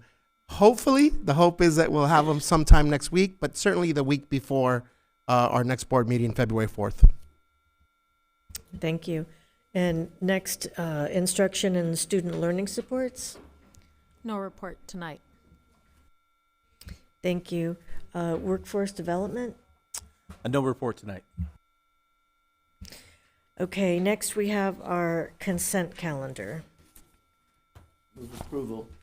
Second. Discussion? For me, on item 15.1, that's on the minutes for October 15th. If I can just ask on those minutes, I voted no on items 15.9, 15.10, and 15.11 because teachers had not reached an agreement and had been working without a contract for almost a year. And we were extending senior administrator contracts to 28-29, and I'm asking that that is noted in the minutes. And then just a question on 15.8. If we could please advise where parents can access the list of K-8 schools designated to receive the STEM, the chess, the performing arts, and skateboarding enrichment programs, as we approve contracts for items 1, 2, 3, 8, 12, and 22. And then if we can, moving forward, if we can include those schools in the contract report, that would be great. Any further discussion on the consent calendar? In which case, I will ask our board secretary to take a roll call vote. Madam President, can I just hear where we can find, where we can find the list of the K-8 schools designated to receive these programs? So we don't have a by site list of these. These programs are provided to schools that are provided in the ELOP after school program. So our ELOP office does have that and has worked with the schools and the after school providers like the YMCA and Boys and Girls Club to bring these programs in. So the parents at those sites do know that those programs are available. It's part of the communication with those. But our ELOP office is working as a prior request to have something that is that we'll be able to soon post up all of the different after school programs that are available at each of our sites. Okay, so we're working on having something to where parents, where we can go and see who's receiving these programs, yes? Yes, we're working right now on a list of all the after-school programs at each site, everything from their after-school providers like YMCA and so forth, and other things such as science programs, chess clubs, and so forth. So by the end of this the school year, we will have that up and running. Oh, great. Thank you. Okay, any further discussion? Then we will have our board secretary take a roll call vote. Member Lopez? Aye. Member Otto? Aye. President Craighead? Aye. Member Benitez? Aye. Vice President Miller? Aye. And Student Member Nuala? Aye. That's 5-0 with one professional vote. Passes. Thank you. Next on the agenda, we have a staff report. And so I will go to Yumi Takahashi for the update on the governor's proposed budget. Yes, thank you, Ms. Craighead. And in an effort to keep our community apprised of budget developments, I'm very happy to present some of the proposals and some of the highlights from the governor's proposed budget for 26-27 that was just released last week. This is the governor's first proposal to the state legislature for next year, and it kicks off the beginning of budget deliberations. We have included on our budget update website the summary document from the Department of Finance, and the TK through 12 budget proposals begin on page 13 of that document. This budget timeline just shows where this the January budget proposal, this is nestled within our own budget development timeline. In December, the board certified the 25-26 first interim report, which had projections for next year. In March, the revenue projections will be informed by this proposed budget from the governor. The governor will release a revision to these proposals in May. That's called the May revision. And our budget that will be adopted in June will be informed by the May revision. And so this is really just the beginning of the budget deliberation process, and our revenues for next year will be clarified as this process moves on. The governor's proposed budget was based on higher than expected tax receipts seen in recent months. It projected moderate growth moving forward and projected a modest shortfall at the state level in 26-27, but escalating deficits in following years. It should be noted that the Chief Legislative Analyst's Office, which is the nonpartisan fiscal and policy advisor to the state legislature, really differs in its assessment of the shortfall for next year, and largely because they project that the revenue gains will not be sustained through 26-27, as they're largely driven by investment in artificial intelligence and feeling that the stock market is very overvalued and overheated at this time. So needless to say, there's the revenues estimates on which this plan is based is a point of contention at the state level. And the Department of Finance even cited in its press release that this is essentially a placeholder budget and will be revised when more revenue data is available in May. So key highlights for K-12: no new categorical programs were proposed. Proposal to fully fund the cost of living adjustment, the COLA. But that COLA, which is a calculation of government increases or decreases in goods and services, it's lower than estimated, down from 3.02 that we have used in our previous projections to 2.41%. And also, we've noted lower COLA estimates for 27-28 as well. So that really lowers the base in which our future year revenues are calculated. There is a proposal for more funding for special education, essentially an equalization of the rates for special education funding across districts that could have a modest positive impact for our school district. The governor also proposed maintaining support for ELOP program and also maintain commitment to universal meals program. So that's a $1.8 billion commitment at the state level for free meals for all students. There's also a proposal for one-time funding in the form of a new discretionary block grant, the Student Support and Professional Development block grant, and more one-time funding in existing block grant, the Learning Recovery Emergency Block Grant Program. So one-time funding won't go towards addressing our structural deficit, which is projected to grow to approximately 130 million with our fiscal stabilization measures that we have proposed or are enacting, but will provide more time for us to address our structural deficit. So it lifts up our ending balances and provides us a little bit more cushion should this materialize for the school districts. So that's the highlight. Again, very early in the process, and we'll keep the board and community apprised when more information becomes available. Thank you for that. It kind of sounds like there's a lot of instability and not a real consensus from our state leaders as far as what we can expect as far as revenues are concerned, and that some of those revenues are predicated on risky assumptions. With based on stock, values, that type of thing. That's Yes, yes. And That's the not governor's stable. even noted in their proposal that is a significant risk to the budget, is the sustainability of some of the increased revenues that they've seen, largely because it is based off of one sector, artificial intelligence, and perhaps overvaluation of stocks in that area. So it sounds like there's some volatility there, and it's going to be incredibly difficult for us to adjust our budget with the instability that we have so far.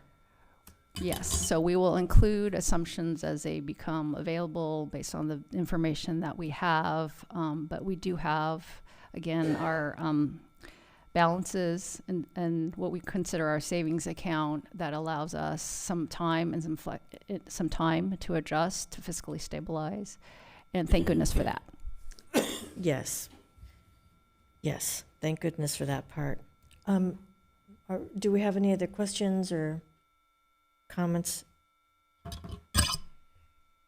me see where we are. And this is an information item. Okay. Well, thank you. Just Mr. Miller? really quickly, our next follow-up is in March, correct? That will be when we bring the second interim financial report to you for approval, which will include the assumptions and more clarification in terms of these proposals that will be incorporated. So that will be our next financial report that we bring to the school board. Fantastic. Thank you. Next on the agenda, we have new business. We have item 17.1, Community Workforce Development Agreement Amendment number 1. And I see Mr. Miranda ready to start us off with this conversation. Press item 17.1, which is our Community Workforce Development Agreement. This agreement dates back to early 2020. And I start with that because it was originally piloted as a 5-year agreement. If you do the math, we're well into almost year 6 there. So the first thing I want to address is the fact that you might be wondering, was there ever a lapse within this agreement? And the answer is no, for 2 reasons. One, there's actual clause built into our agreement that states that the agreement just continues on, provided both parties don't agree to terminate the agreement. It also continues on, provided there's projects that are within the project list that are in progress. And both of those were true, right? Neither party wanted to terminate this agreement at any point, and there's several projects that are actually ongoing. When we review the original project list, which were all bond-funded projects for this CWDA, we can generally categorize them into 3 different sections, and they're generally 1/3 apiece, right? So 1/3 of our projects on that original list are now complete, and students and staff members and community members are benefiting from those facility improvements. The next 1/3 of the projects recently broke ground. So these are projects that broke ground over the course of the last year or so.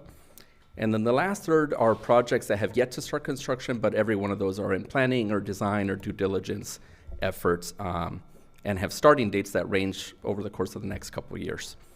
That's important because, and I wanted to start there on purpose because I want to describe what's happened and what's transpired over this past year though, right? So we had our 5-year agreement. The course of this past year in particular has provided quite a bit of opportunity and space for us to dialogue, continue to develop the relationship with the Trades Council, and really engage in negotiation discussions, right, to lead us towards this amendment and extension of the agreement. Most of our discussions centered around language modifications, really small edits, particularly in Section 2, Section 15, and Section 22, and I'll describe what those are. So Section 2 primarily speaks to the scope of our agreement. So that's where we generally listed our original project list. And we're proposing an amendment to add in 10 additional projects. Every one of those are bond-funded projects, high-impact projects that benefit the community as a whole. Section 15, one of our favorite sections, and it was a highlight when the board approved the agreement way back in 2020. And that primarily speaks to the local benefits, the local opportunities, and everything afforded to our local members and district graduates. The spirit of that section remains intact and in place, and if anything, I feel like we've strengthened that section with the ability to continue to review metrics, and we kind of set the onus for us to continue to dialogue and meet on a regular basis to review metrics so we can be transparent with the board and community and share what those numbers are looking like going forward. And then section 22 primarily speaks to the time of the agreement. So this is the section where we're proposing an amendment number 1 to this historic agreement, which was the first of its kind for our district and our building program back then. So we're proposing an alignment, really. If we look at our original project list, I mentioned that there's several projects that are in the early design stages and planning stages. We've yet to break ground. At least 1 or 2 of those projects extend in duration and proposed or anticipated completion all the way up to the year 2030. So our feeling was, if we look at the spirit of that time frame, there's opportunity for us to add in and amend additional projects that also coincide with that same time frame. So generally what we did is looked at our building program, identified projects that had yet to be assigned to builders, and listed those via this amendment. So generally, staff recommends approval of this amendment, which would add in an additional time frame, taking this agreement through the end of August 2030, amended additional projects to be part of the CWDA. And by and large, we're proponents and fans of the local hire spirit that's been built into this agreement. Our building program historically has targeted a 20% local hire goal. The CWDA had an aspirational spirit to it to up that number to 40%, and we've done well. So together in this partnership, we've been hovering around that 28 to 29% mark, which is pretty good, and I know we can do better in that regard. The skilled and trained aspect of the workforce, which was mentioned in public comment, but I'll echo, we not only want to complete projects, we want to make sure the workmanship is of high quality. And then the opportunity and exposure afforded to our local graduates, our local residents, of utmost importance to us as well. So for all of those reasons noted, we do recommend approval. Well, it's an action item, so we'll entertain a motion. Do we want to address questions first, or would you like to entertain a motion? Mr. Riel, should we do the motion first, or? Yes, I think you do the motion in order to put it on the table, and then you can have it. Okay. So move to approve. Second. All right. Dr. Benitez. Thank you, Mr. Miranda. I want to start off providing some additional context, right, to this 2020 historic document that makes us even prouder today, or as proud, at least. So I want to first start off by thanking our labor partners that are here today and our community members that came out to provide public comment, families and community members and graduates of our district that came out and provided public comment. By any indicator, by any measure, this agreement is good for students. And it's also good for working families, and it's good for the broader community at large. And we're in a different place than we were 6 years ago. Mr. Miranda, you were around for it. Our superintendent was around for it. Many were around for it. It was a very contentious agreement. It was a very contentious process. This district was not as positive or supportive or excited about this agreement in 2018 and 2019. So it was a momentous historic agreement. And so I want to focus on the spirit. I love that you said we retain the spirit. In some cases, that spirit is even stronger, Mr. Miranda. The hope in 2020 was that a child in Long Beach and the district, broader district, Signal Hill, Avalon, Lakewood, and the city of Long Beach, would enter a school district and at some point would be on a career and college pathway that would provide opportunities for that student, whether pre-apprenticeship, internship, upon graduating, apprenticeship opportunities, and that product of Long Beach, and we had speakers here providing testimony to this, would be able to work at one of our schools, at one of our facilities, on a high quality project, a well-paid, benefited position with one of our labor partners, and would be able to, because of the well-paid, benefited position, afford to live in Long Beach, raise a family in Long Beach, have more kids, hopefully, that came to our student in Long Beach. We're not there yet. We see the indicators of it. So this project to me, and it was this in 2019, 2020, is not just about the words here. And I know you're not presenting it this way, and our labor partners are not thinking of it this way. It's about the dreams, the hopes, the aspirations that our school district, but our broader communities have for our children, right, and for the future. Yes, high quality projects. Yes, investing in infrastructure in our facilities and our schools. We want the best, the brightest, the nicest, the most up to date, but we also had to pass a bond measure, right? So the projects that are listed here are also the result of our community members believing in the work, right?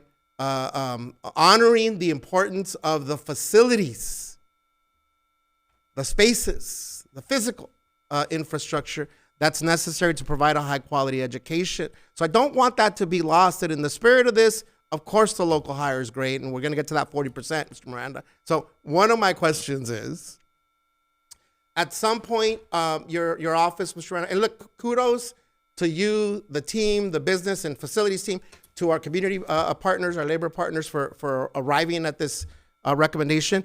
But I wanna get back to the agreement's only as good as our ability to uphold and implement it, right? So can you give some thoughts on how often, in what capacity, format, we're gonna get updates on moving forward with not just the projects, but with the aspirational goals, right? The apprenticeship. I love that in your presentations to us, you included like, hey, here's our quarterly update on local hire. Hey, here's where we're at in these projects. So just kind of open-ended question, Mr. Miranda. How do we make sure that we hold ourselves accountable to these wonderful aspirations that go back to 2020, but that are now reaffirmed? Yeah, a few thoughts. Some of it is the language we've built into the agreement, but most of this is what happens outside of the agreement, right? The further relationship building, the trust with our trades council partners to push this forward.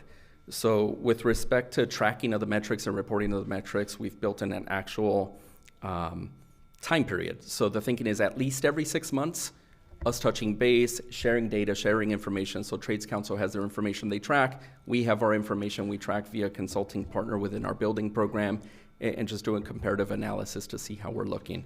So we do that on the local hire side, but we also do it with respect to our graduates and how many folks are funneling through the system and into the MC3 program over at LBCC. I think the time frame helps. We didn't have that built into the original agreement. We still dialogued every so often, but it wasn't built in as an actual to-do within the language of the agreement.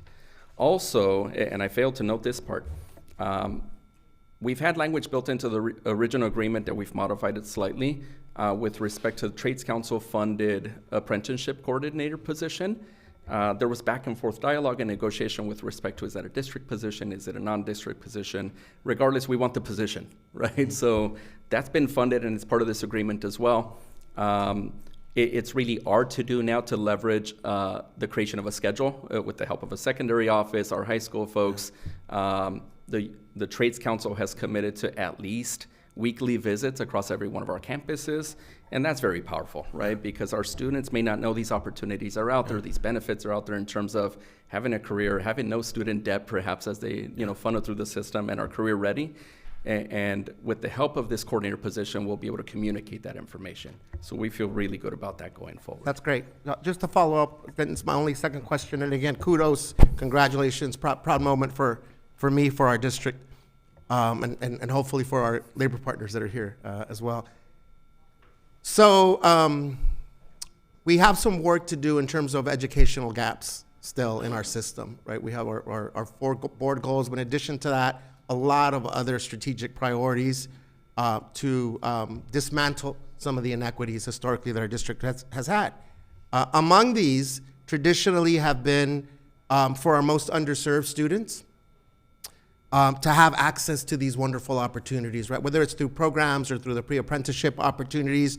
So I want to make sure that that part of the spirit that you referenced, we also hold ourselves accountable to which of our students receives access to these opportunities. So can you talk about thoughts? I know that this is an aspirational thing, to ensure that our students with disabilities, to ensure that our multilingual learners, to ensure that our students that are not yet A through G ready are provided these opportunities, right? And so college and career readiness for me, and it's always been, are not mutually exclusive of each other. Problem solving, critical thinking, project management skills. So how do we ensure that, of course, all students, but in particular those students that have historically not had access to these opportunities, get access as we're moving forward, Mr. Miranda. Certainly. The tracking helps, right? And I mentioned that the spirit of that section of the agreement, section 15, remains by and large the same. Our interest is there, right, on both sides of the house, whether it's the district representatives in our facility side of the house and our trades council partners to, in fact, provide those opportunities and give that exposure and communicate that exposure to our disadvantaged students for certain. So that's a metric we'll continue to track. There's other things we can do in addition, right? So with respect to our disadvantaged students, for certain, we also know we have smaller subcontractors and local contractors who may not know about these opportunities as well. So we'll continue to host local hire events where we really market our building program. The more folks know about our building program and are bidding our projects, the better our pricing is as well. But then we're also hitting that local hire mark. And then you reference board goals and guardrails in our strategic plan. I'm a co-lead on Strategy 9, which is our sustainability strategy. During public comment, we heard the benefit of working locally and not driving 2 hours down the road, right? That also helps our sustainability box, right? Less miles on the road helps us, helps them, really creates win-win scenarios. Thank you. All right. Well, first off, I'm excited that we got here, right? We're at the point where we're voting on our renewing our district's PLA, and I think that has been an important entity in regards to the infrastructure for our building programs. We've talked about some of our campuses being over 100 years old, and so obviously there's tons of work that we need done. I think I have a little bit shorter than $800 million happening in my district alone, so I'm a little bit invested in this.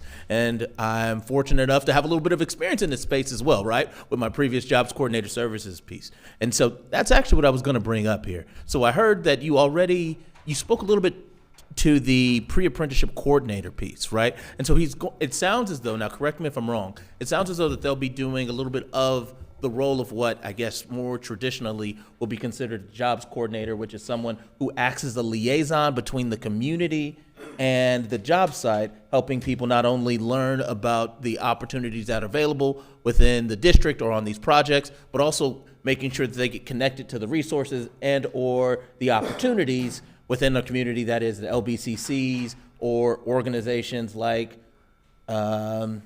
Demo Chicks, or I think we had helmets to hard hats in this agreement. And so opportunities like that, is that a proper assessment? That's correct. And I'm not adding much there, Mr. Miller, because your assessment, your statement is spot on. Yeah.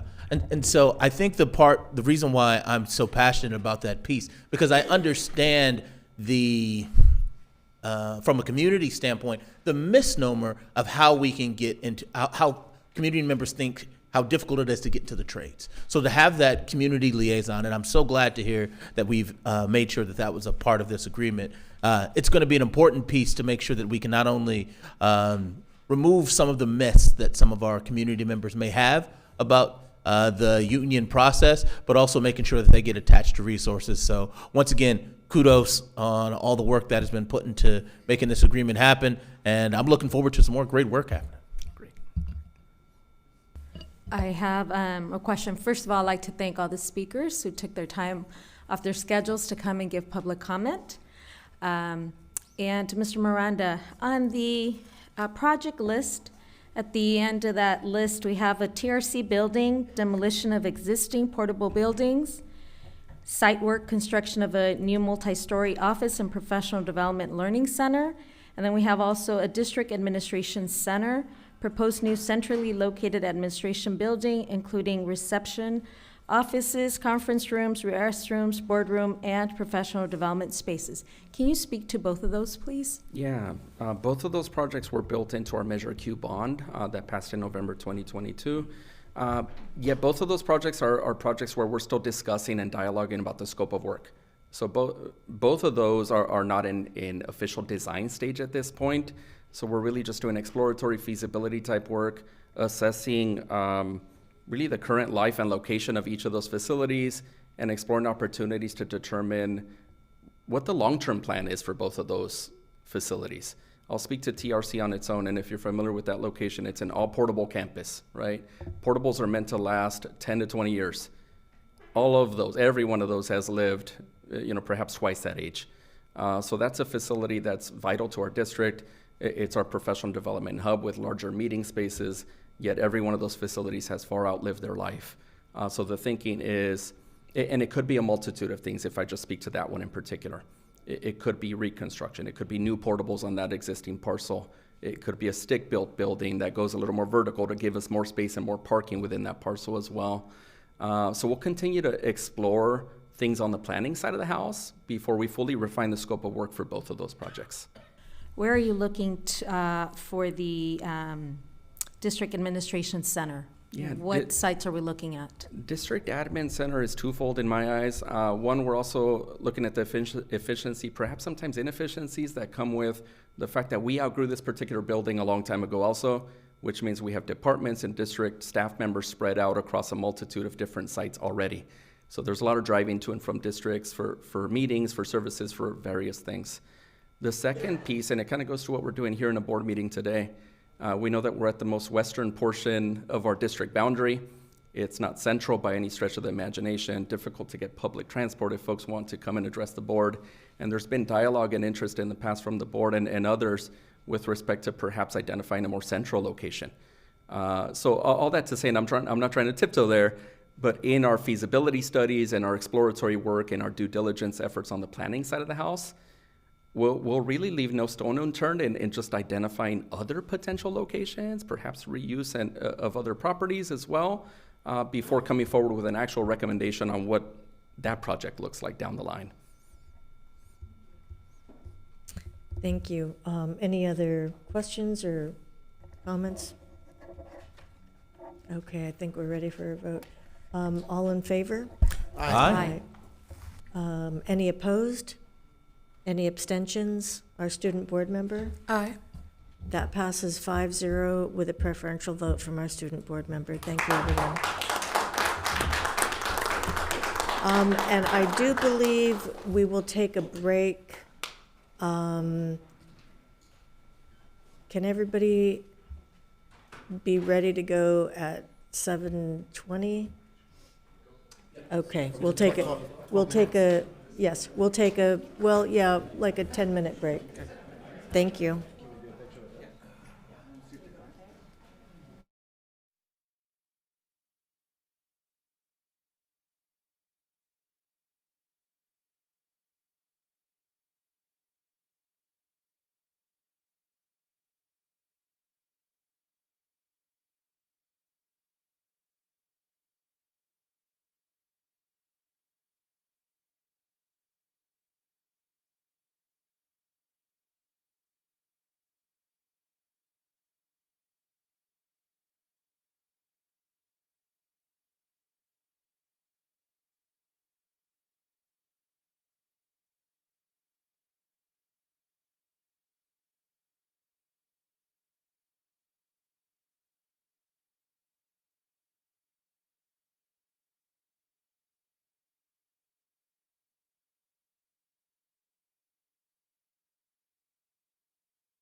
Welcome back, everybody.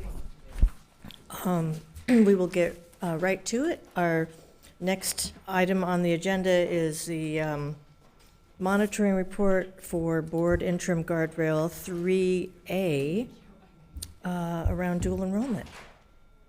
So welcome. Thank you. And- I'm actually going to kick off tonight's monitoring report. We are so fortunate actually to continue a conversation about college and career readiness. And I think we'll hear some connections to what we heard around the community workforce agreement and opportunities that it creates for students in the conversation that we're going to have this evening. So I will just introduce where we are in our monitoring calendar. The last time that we were talking about a guardrail, you'll remember in October that we had a panel here to speak about Sankofa Parent Village.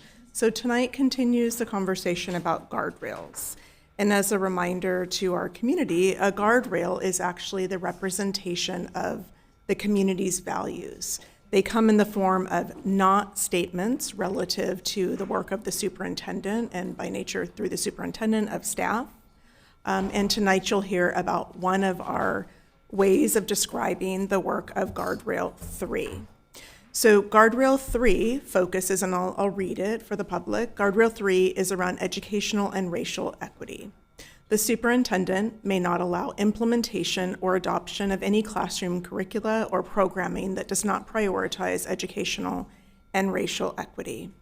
And with that in mind, it is the role of staff to determine ways for the board to have insight as to how that is being implemented. So we've had a journey relative to dual enrollment that has come much more into focus the last several years, and you're going to have an opportunity to see how that guardrail specifically related to dual enrollment is being considered. So Guardrail 3A, interim Guardrail 3A is, by June 2028, gaps between the percent of students of color and all other students in grades 9 through 12 who are enrolled in a dual enrollment course will decline to 0% or maintain equitable enrollment from the baseline that will be determined in June 2025. So tonight is an opportunity to hear from a panel of experts, internal experts, who have been about this work for quite some time, and to hear specifically about embedded dual enrollment. And so you'll become aware of some of the different kinds of dual enrollment, but specifically an aspect of our dual enrollment that is a growing program that is an example of educational and racial equity in the implementation. We'll talk a little bit about that data, but with that in mind, Brian's going to facilitate the wonderful panel of Carol Gutierrez Ortega, Rolando Saldivar, and Dr. Carrie Wiley are here tonight to speak to us about dual enrollment as it is connected to educational and racial equity. And so with that, I will turn it over to Mr. Moskowitz. Very exciting. Thank you all for being here. So let's take the little 15 to 20 seconds, each of you, just introduce yourself and a little bit of what you do on behalf of students in our district. Dr. Wiley, you want to start? Green light on. Okay. Yes. Hi, everybody. Carrie Wiley, Program Administrator for College and Career Readiness, which a large part of the work that I do includes our dual enrollment efforts, which you're about to hear a little bit more about. Also, our pathway design and development, our workforce development, and all associated efforts in that space. You got Okay. it? Yeah. Sorry. Good evening, everyone. My name is Rolando Saldivar. I'm the dual enrollment program specialist, and I kind of oversee the operations of our CCAP agreement that we have in all of the dual enrollment courses that we have. I also oversee some of the counselors that we'll be talking a little bit more about. Good evening. My name is Carol Ortega. I'm the program administrator for course management. I work in OCIPD. So a lot of the work that I do is around what courses count for graduation for A to G, making sure, I basically say I make sure that everything that comes out on a transcript will get kids into college and through college, and then making sure that our CTE programs are adequately addressed on the transcript as well. But I've also worked in the dual enrollment, like Dr. Baker mentioned, for a really long time. I have a lot of experience working with our partners, and so the relationship is there, the historical knowledge is there, and so that's what I bring to this dual enrollment expansion team. All right, thank you. And back there, just slightly behind in the audience, is Dr. Angelica Gonzalez. She supports the Pathway Business Engagement Office. Of course, Dr. Myers Miller and the work out of OCIPD. and then Mr. Samuels. So this is we have a panel here representing a lot of work from a lot of folks in the district, and some of us up here on the dais, and the way that we like to come alongside them as well. So tonight, as we do a little Q&A with our panel, some of the questions that you all submitted as it relates to Interim Guardrail 3A will come out in some of their responses. But along the way, if there's additional questions you'd like to ask, we also want this to be interactive with you all as the board. So there are going to be kind of three areas. We're going to start out with Carol Ortega is going to speak a little bit about dual enrollment. There's a couple of different kinds of dual enrollment, and even in the questions I think you submitted, we want to make sure there's some clarity for all of you and those at home about the different types of dual enrollment. After that, Dr. Wiley is going to share a little bit about the partnerships we have established with Long Beach City College and other partners, and then some of the financial resources that we've secured from state and other agencies that have allowed us to really expand and build that partnership even more. And then finally, Rolando Saldivar will be talking about the ways that we're doing outreach to students, to families, and really supporting students primarily around the school. How do we make sure that the students that have been maybe least well served in our district, who have not had the same kind of access to some of these college prep courses, can receive those in a very, very intentional way. So with that, and I will ask just one thing, when you are going to share an acronym like CCAP or something else, spell it out for us. For those at home, we all know, the board knows what they all mean, right? But we'll make sure that those at home are also along with us. So Carol, if we can start with you, just share a little bit about what is dual enrollment, kind of broadly what it is, and then if you could speak about the differences between the independent dual enrollment and the embedded dual enrollment. Sure. So basically, dual enrollment is the ability for high school students to be able to take college courses for post-secondary credit. So all of the students who start taking these courses are starting to generate their college transcript. The goal of these programs in general, both embedded and individual dual enrollment, is for students to really start to explore what kind of careers they want to be engaging in post-high school, do some skill building, expand their academic knowledge. You know, they have the basics and the cores that we provide them, but there's a lot of other subject areas that the community colleges are able to provide.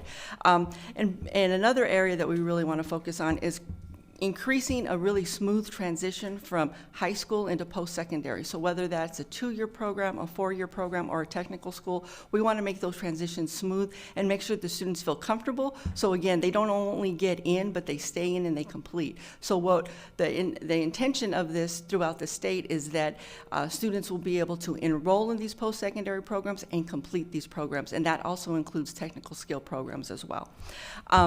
In regards to what the difference is, and so the information that you've received is information regarding embedded, which we also call CCAP, which is the College and Career Access Pathway.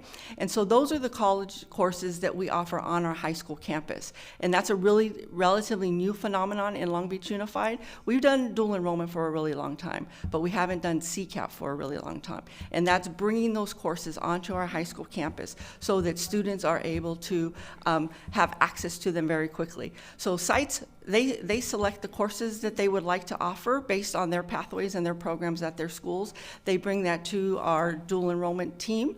We work with the secondary school office, and we make sure that the courses that are being selected are intentional, and they are going to be able to get the students to closer to their degree that they're desiring, so that they're transferable to Cal State's, UC's, and private schools, and that they're fulfilling requirements, so that they're not just taking random courses and not making a beeline to their degree. So our intention is that they get to that degree as quickly as possible. We also are able to provide wraparound services, and we'll be able to talk about that in just a little bit. But most of all, these are completely free to all of the students that take courses on our campuses. There are no textbook fees, there are no registration fees, there are no material fees. All the fees are covered in the CCAP program. And so some examples of those programs are Browning Early College. So students who attend Browning have the ability to be able to earn their high school diploma and their associate's degree for transfer at Browning High School. Those are all CCAP courses. We have our Early Start program where we have students who, in 9th grade, they start taking college classes, and so they take a Counseling 49 class, which is a college study techniques. And so the intention of that is that they learn some study techniques so that they can be successful not only in college, but in high school. So that's why we offer that in 9th grade. And then they also take a college orientation course so that they can start thinking about and planning what their future endeavors are going to be. Again, 2-year, 4-year technical schools. All of those things are covered in those particular courses. And then lastly, we have pathway embedded courses. And some really key examples, the ones that I'm the most proud of so far is our pathways have really embraced this. And so at Jordan, as an example, and at McBride, as an example, their criminal justice program, so LEAPS and CJI, they have instituted administration of justice classes that they offer in addition to their own courses. So their students are working on certificates while they're in high school as well. So all of those are all dual enrollment CCAP programs. The next are the individual dual enrollment courses. Now those are courses that any high school student can go to any college, community college, and enroll in courses. There's not as much support in regards to that because a student can just opt on their own. A student and a parent can go to Long Beach City College and take a course regardless of what it is. If they can enroll in the class, they can take the class. So if they come to our counselors will help them and advise them, but they're basically doing it on their own. And what you also have to realize is with those individual dual enrollment courses, there are fees involved. So they do have to pay some registration fees, they have to pay material fees, and most of all, they have to pay for textbooks. And we all know how expensive textbooks are. So those are the differences between the two types. Thank you, Carol. So Carol said this, but just to underline something she said. When we talk about interim guardrail 3A and the data we're looking at, these are for our embedded dual enrollment courses, our CCAP courses that we provide on our campus. And the reason we've used that as our data point as opposed to the independent dual enrollment is because, as Carol said, we don't have control over which courses those students are taking. They go on their own, parents enroll them in Long Beach City College, and then they come back with their transcripts. These courses, the embedded dual enrollment, the CCAP courses, we actually can support intentional outreach, wraparound services. So we'll get back into what those are, but as we look at this report is about the embedded dual enrollment that we're providing on our campuses. Brian, and you don't have to do it now, but maybe if you feel that it can be answered as we're moving forward, that's okay. The thinking on why we still call dual enrollment those courses that students can go in the summer or of their own volition take, whether they meet a high school graduation requirement or not, why we would still consider them to be dual enrollment or think of them as dual enrollment if the students can basically go to anywhere, right, LBCC, and take a class that may or may not fulfill either a pathway requirement or a high school graduation requirement. It just may fulfill credit at that particular college. So just thinking about that. So yeah, we could definitely speak to that. We do have students doing independent dual enrollment. We do accept those transcripts if they do match up with a course that is eligible within our high school course sequence. It can count. But again, it's because we don't have immediate control over which courses students are taking. We've really focused our efforts around Guardrail 3A, around the embedded, where we do have the ability to manage that and support students. And I can answer that question. Please, right now. Dual enrollment simply means that they're enrolled in high school and they're enrolled in college. That's all that means. It doesn't mean like we're going to accept or we're not going to. It has nothing to do with that. The state of California is just saying that they will allow and they will pay FTE to the colleges for the students that are enrolled in high school. That's all that means. Can you explain that, Carol? What? That they'll allow the college to get the FTE while they're a high school student? Yes, so FTE, I'm talking, one of those acronyms. Yes, I think, the full-time equivalency Yeah. at Long Beach City College. So basically, when students enroll in classes at Long Beach City College, they get funded by the number of students that are enrolled in those courses. So that's what it basically means, is that the students don't have to pay the tuition, so to speak. California pays for that because they're high school students, so that's what that is. Mm-hmm. So Carol, you spoke a little bit about some of the benefits already. Mm-hmm. Can you speak just kind of anecdotally to some of the data that we've seen? Yes. As far as our success of our students in the embedded dual enrollment? Sure. Yeah, I think the greatest benefit to dual enrollment, and especially CCAP dual enrollment, is that students see themselves very early on as college students. So many times students get the messaging from wherever they're getting it that they're not college material. Well, we're breaking that, we're shattering that. We're saying, you know what, in ninth grade, you can be a ninth grade student, take a college class, and you are a college student. You get a college ID, you are getting a college transcript. So that just bolsters them so much more to think like, okay, what else? What else can I take? And if you recall, I said that they take a college orientation course. And so that's planning. You're not just taking one class, you're not one and done. What's the next phase? You know, how are you going to move on to the next course? So they actually start to see themselves, and it demystifies college for many of our students. So that's a big benefit.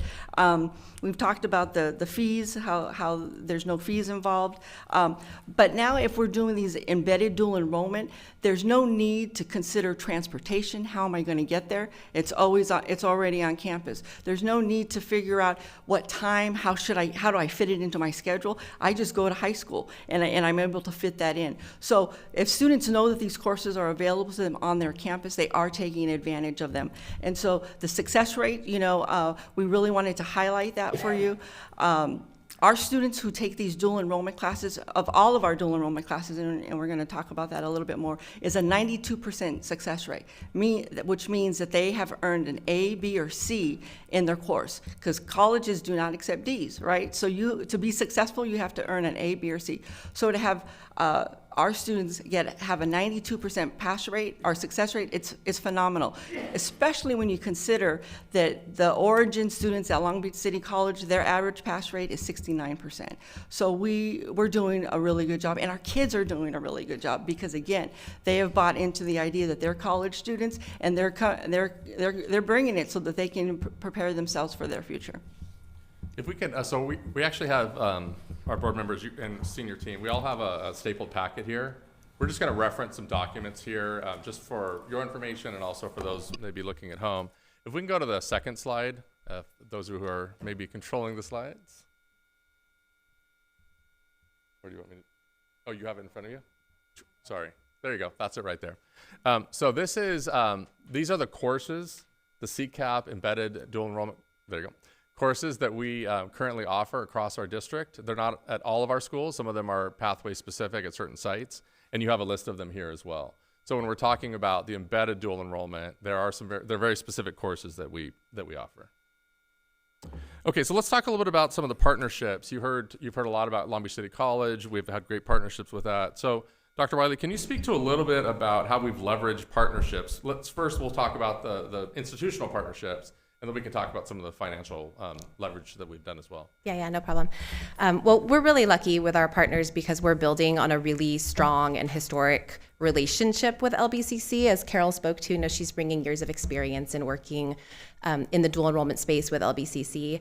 And then as we've reached this point of expansion and growth and intentionality in our partnership in the CCAP space, the LBCC folks have a committee called ECI, which is their Early College Initiative team. They're our counterparts at LBCC. And then they meet with our dual enrollment team, which is mostly represented here. We have a few members not with us today, but we meet with them very regularly and have at least once a month, I will say, but often more when necessary. We've really developed a relationship to figure out how we work together institutionally, how we solve problems together, how we keep students at the center, how we keep our goals focused, but also just work through all the little pain points of new and expanding programs. So it began with those two teams, really boots on the ground, figuring out even just our initial attempt at our first CCAP agreement. Which, it took us a year to figure that out and look at examples. And so we just really developed a strong partnership. We worked in some grant spaces together to learn about embedded dual enrollment. So that just really brought our teams to be focused together, really ready to work together. And then from that work, several levels have developed as we've begun to implement. So we've got that core dual enrollment team and ECI team. We've There's also our executives meet together. I think it's about a quarterly frequency, but Mr. Moskowitz is on that team, so he could speak to that frequency for you. That's come out of the necessity of the teams working together and kind of saying like, hey, there's institutional stuff that's coming up that's maybe beyond our reach, but we have strong relationships within our institutions and we have ways to elevate. So that's been a very important add to the collaboration. And then as we've actually been implementing and growing at sites, we've had the opportunity to bring on some dual enrollment counselors and a program specialist, which helps parlay into the financial resources in a minute. With those coming on, we've really had the opportunity to develop some very clear site structures and multiple versions of those site structures. What support is needed for an instructor? What support is needed for a dual enrollment counselor? What support is needed for students? Where are we experiencing pain points? How do we elevate things? All of those processes and procedures have been worked through. So cell phone numbers are known and we work together very closely. But that's kind of where we're at in terms of the levels of support. You can imagine, especially as we think about supporting students with wraparound services with real intentionality, it really requires a lot of staff, a lot of ways to think about how we're going to bring different types of resources. And this team here, Dr. Wiley and others, have really been so amazing over the last several years in seeking, writing grants, seeking financial resources to some pretty significant amounts. So, Carrie, can you speak to just some of the financial resources we've tapped into that are really supporting all this work? Yeah, absolutely. Our primary resource, which is just about in full implementation at this point, is GSPP, which is the Golden State Pathways Program. And that was about $14.6 million that we were awarded over a 4 or 5 year period. I say it that way because it's been extended since it was initially offered.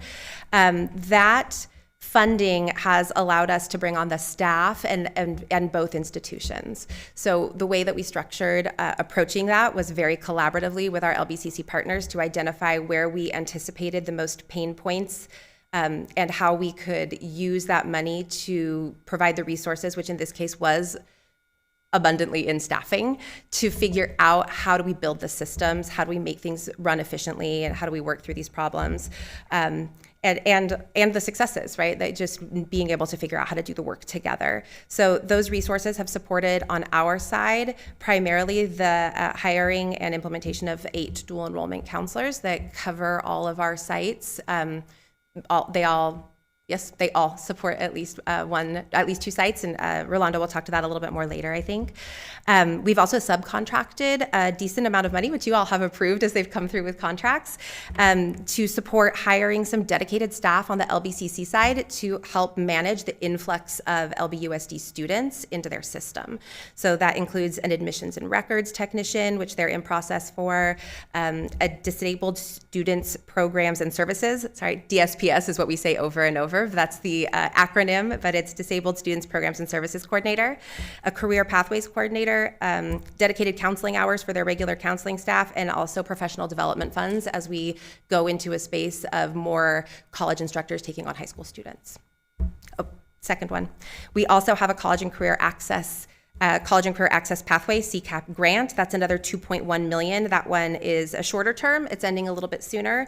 And that has actually allowed us to hire a program specialist to manage all of the work, has done some internal and external professional development, and has been a general support for our expansion in the early years. Thank you, Carrie. And part of this work with embedded dual enrollment, in particular working with Long Beach City College and with our school district, it's really built on some of the relationships that have been longstanding around Long Beach College Promise, relationships we have with CSULB, LBCC. Can you speak a little bit to, Carrie, how we access those partnerships to think about data sharing and how we get into some of the other ways that we have worked through, some of the organizational, institutional, bureaucratic type of things that we've had to work through in order to make this efficient for our students? Yeah, definitely. So first and foremost, that we have multiple versions, but we're in a current one of data sharing agreements. So we did have to work really closely. Our data team, which I'm sure Veronica could speak to a little bit later, but our data team and their data team, along with all of the programmatic supports, kind of got together and had to figure out what data do we need? How do we get grades to become more efficient? How do we get transcript transference to be more efficient? A lot of efficiency conversations, as well as being able to analyze the student data from both sides in participation, break it down by subgroup, and how can we share back and forth that information. So there's been a lot of working group effort in the early years of how we can do that. We've gotten things to a pretty good point, but every time we meet, it's like, oh, now we need this. So we continue to work together on those efforts. And then the primary piece of like policy type work that we did do together to encompass and get our arms around all of this is our College and Career Access Pathway Agreement, CCAP agreement, which you all approved in the fall of 23. And then it comes back to you annually because it gets revised. We add courses, we codify new innovations or processes that we put in place as we've learned into this work together. And so that agreement continues to come back on an annual basis. All right, so we're going to shift to that third then part. So Rolando, you're up next. So again, the guardrail 3A is about, you're going to get both of them, that's good, in stereo. Okay. I like it. Guardrail 3A then is about how do we ensure that as we bring in embedded dual enrollment, that we make sure that it meets this that our goal, that there will be either a reduction in a gap, if there were a gap between our our students of color and all other students, or that if there is no gap, that we maintain that. And that is when we think about the Guardrail 3 overall, that we're not going to run any program, we're not going to implement any program that does not prioritize that racial equity. So, Rolando, as you're speaking, one of the things that you're really going to share is your role as a counselor and a dual enrollment counselor and supporting others in that head counselor role. All the ways that we provided wraparound services to all students, the ways we've done outreach to students and families, and then in your conversation also, how do we then ensure specifically that our students of color are having specific outreach so that they are participating and successful in these dual enrollment courses? Yes. So maybe just speak generally about some of the overall outreach that we've done, and if you want to reference any of the resources in this packet as well. Sure. So yes, absolutely. We have a multi-layer approach that we engage our staff and students and parents to make sure that they're informed of our program. First, we've really prioritized the expansion of dual enrollment and created a support structure that included hiring me, the dual enrollment program specialist. We've also hired 8 specific dual enrollment counselors who support all of our students. And they also hold parent education presentations. They go back to, they present at the back to school night, site nights, and we also have our dual enrollment counselors go out to the middle schools. So we want to make sure that they have that touch point during their open house. So we want to make sure that parents and students, if they have any questions about dual enrollment, about early start, that they can get that information there. We also conduct a lot of classroom presentations. We know that we have flyers. I mean, they were presented here, the flyers, but we do have those in English and in Spanish. But we really want to make sure that we go out to the classrooms and have that personal connection. Our dual enrollment counselors are new, so we wanted to make sure that they are, that they're visible, that our students are aware of the fact that we have a dual enrollment counselors. We also have streamlined our communication through Canvas and also School Messenger. And then we've done some outreach with our middle schools. So when our pathway counselors go out and they program our incoming 9th graders, our dual enrollment counselors also go out and they do presentations and talk about dual enrollment opportunities, especially the early start. And then we also sent out our letter for middle school parents. Thank you. And we do send that out to all of our parents so they're informed of the programs that we have. One of the questions that came from a board member was related to how do we specifically do outreach to our 8th grade families? So we wanted to highlight that here. Could you speak to, you talked about this, Rolando, but just when our 8th graders are getting ready to go into high school, can you talk about the process of a high school counselor coming to the middle school level to actually program for the courses they'll take in high school? Yes, of course. So we set up appointments and we go into the middle schools, and that's an opportunity where the counselors go out, the pathway counselors go out, and then they do presentations. They talk about all the classes that they will be taking.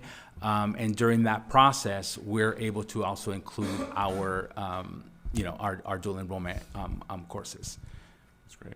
Yeah. So then because we're specifically talking about interim guardrail 3A, which Yeah. is making sure that there is that equity, racial equity in our embedded dual enrollment, can you speak to a little bit of some of the intentional outreach that has happened with staff, with your staff, with other school staff, to make sure that our students of color are having access to these embedded dual enrollment courses? Sure.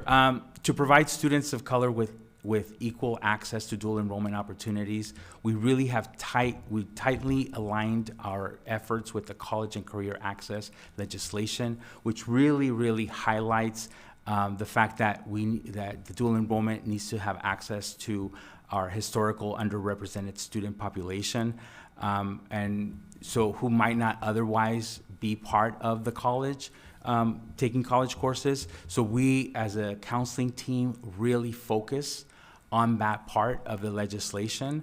And then we're also very intentional in our design in the embedded dual enrollment to engage students of color by identifying courses that support their pathway experience and embedding those particular courses, as you were talking about the embedded courses, and to give them access. And that's the most important part, I think, that Carol highlighted, the fact that those courses are on our campus, which of course gives them access. They don't have to worry about transportation or anything like that.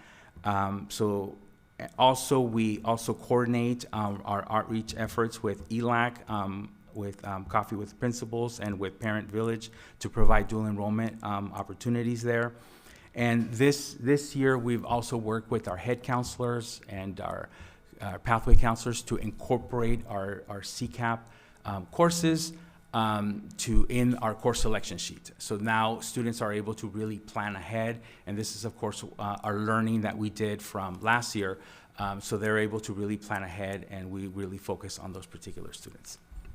Great. And then access is important, and we're intentional about that. Yes. But we also, we shared, very proud of our 92% success rate, which is significantly above the broader LBCC success rate, student success rate. So can you speak, Rolando, to some of the wraparound services that we're providing to ensure that ninth graders, sometimes 14 and 15-year-olds taking college courses, are successful at the rate that we're seeing the success? Yes, absolutely. You know, as mentioned earlier, we have hired 8 dual enrollment counselors, and they have college application workshops. They have registration workshops, enrollment workshops, and we all know that college applications can really be cumbersome in filling them out. We want to make sure that there's accuracy there to ensure that students have correct student records. So we do have a lot of one-on-one support. But I would have to say that the main key to the success that we have experienced is really monitoring our students' progress and their academic progress. So we do conduct monthly partner progress check-ins, and these check-ins are done with our LBCC professor, our LBCC coordinator, the dual enrollment counselors, and myself are part of those meetings, and we really give timely interventions. We look at what's working, what's not working in those meetings, and then we also really focus in on the academics, because we know that how important that is. College courses can go a little faster, so a little more accelerated, so we need to make sure that we are on with the students and keeping them on track. The other part of it is that our LBCC professors have been gracious enough to give us access to their gradebook on Canvas, to our dual enrollment counselors, so we're really able to monitor. And again, it all goes back to that timely intervention.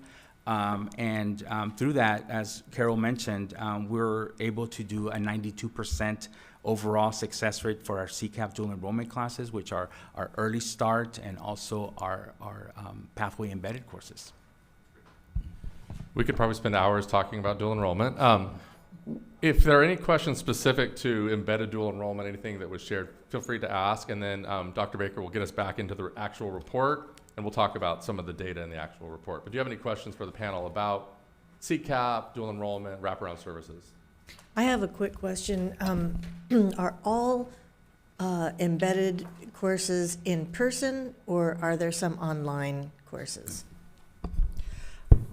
All of the CCAP courses are in person because we know that students learn best in that in that realm, right?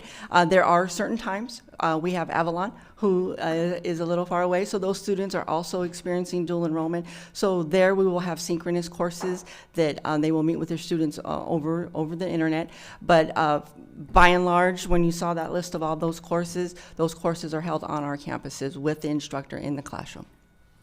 Thank you, and thank you for mentioning Avalon. My question is really small, I guess, in the grand scheme of things in regards to, I'm looking at the enrollment steps, and I'm looking at this page here, and it's talking about the process taking 3 to 4 days. And so I know for some that sounds like it's fairly quick, but that's still, 3 to 4 days to sign up for a class kind of sounds a little cumbersome. So can somebody just speak a little bit to that? Yes, absolutely. So that is part of the process that we really try to help students through that process. We don't control that process. That process is LBCC. So we don't have control over it. So all that we can do is just kind of guide our students through that process. But that is absolutely correct. And that is why there's a lot of one-on-one intervention done from our counselors. I just want to add, so that delay is really, it's the CCC apply. They have to apply and they wait for a number to ping back. CCC So, it's the California Community College. Thank you for reminding me to say my acronym. California Community College application, it's part of the process. So I just wanted to, LBCC has done everything they can do with us to streamline that process. But it's just part of the system. Got it. Yeah, earlier I was, when we were talking about the PLA that the district has just signed up, I was sharing information about how jobs coordinators work as liaisons to help people sign up for the trades, because they also, young men and young women who go into this space can also feel like that process can be a bit cumbersome. And I've had conversations about how we can speed up that process. And so the same thing kind of sounds like is happening here, where we have folks within our district who are acting as liaisons and giving guidance on how to complete the application, how to sign up, et cetera, correct? It's one of the critical reasons that we needed dual enrollment counselors to help shepherd those processes at the sites. There's a couple of flyers that you have, just as you're referencing those. If you can go back to that first slide, that'd be great.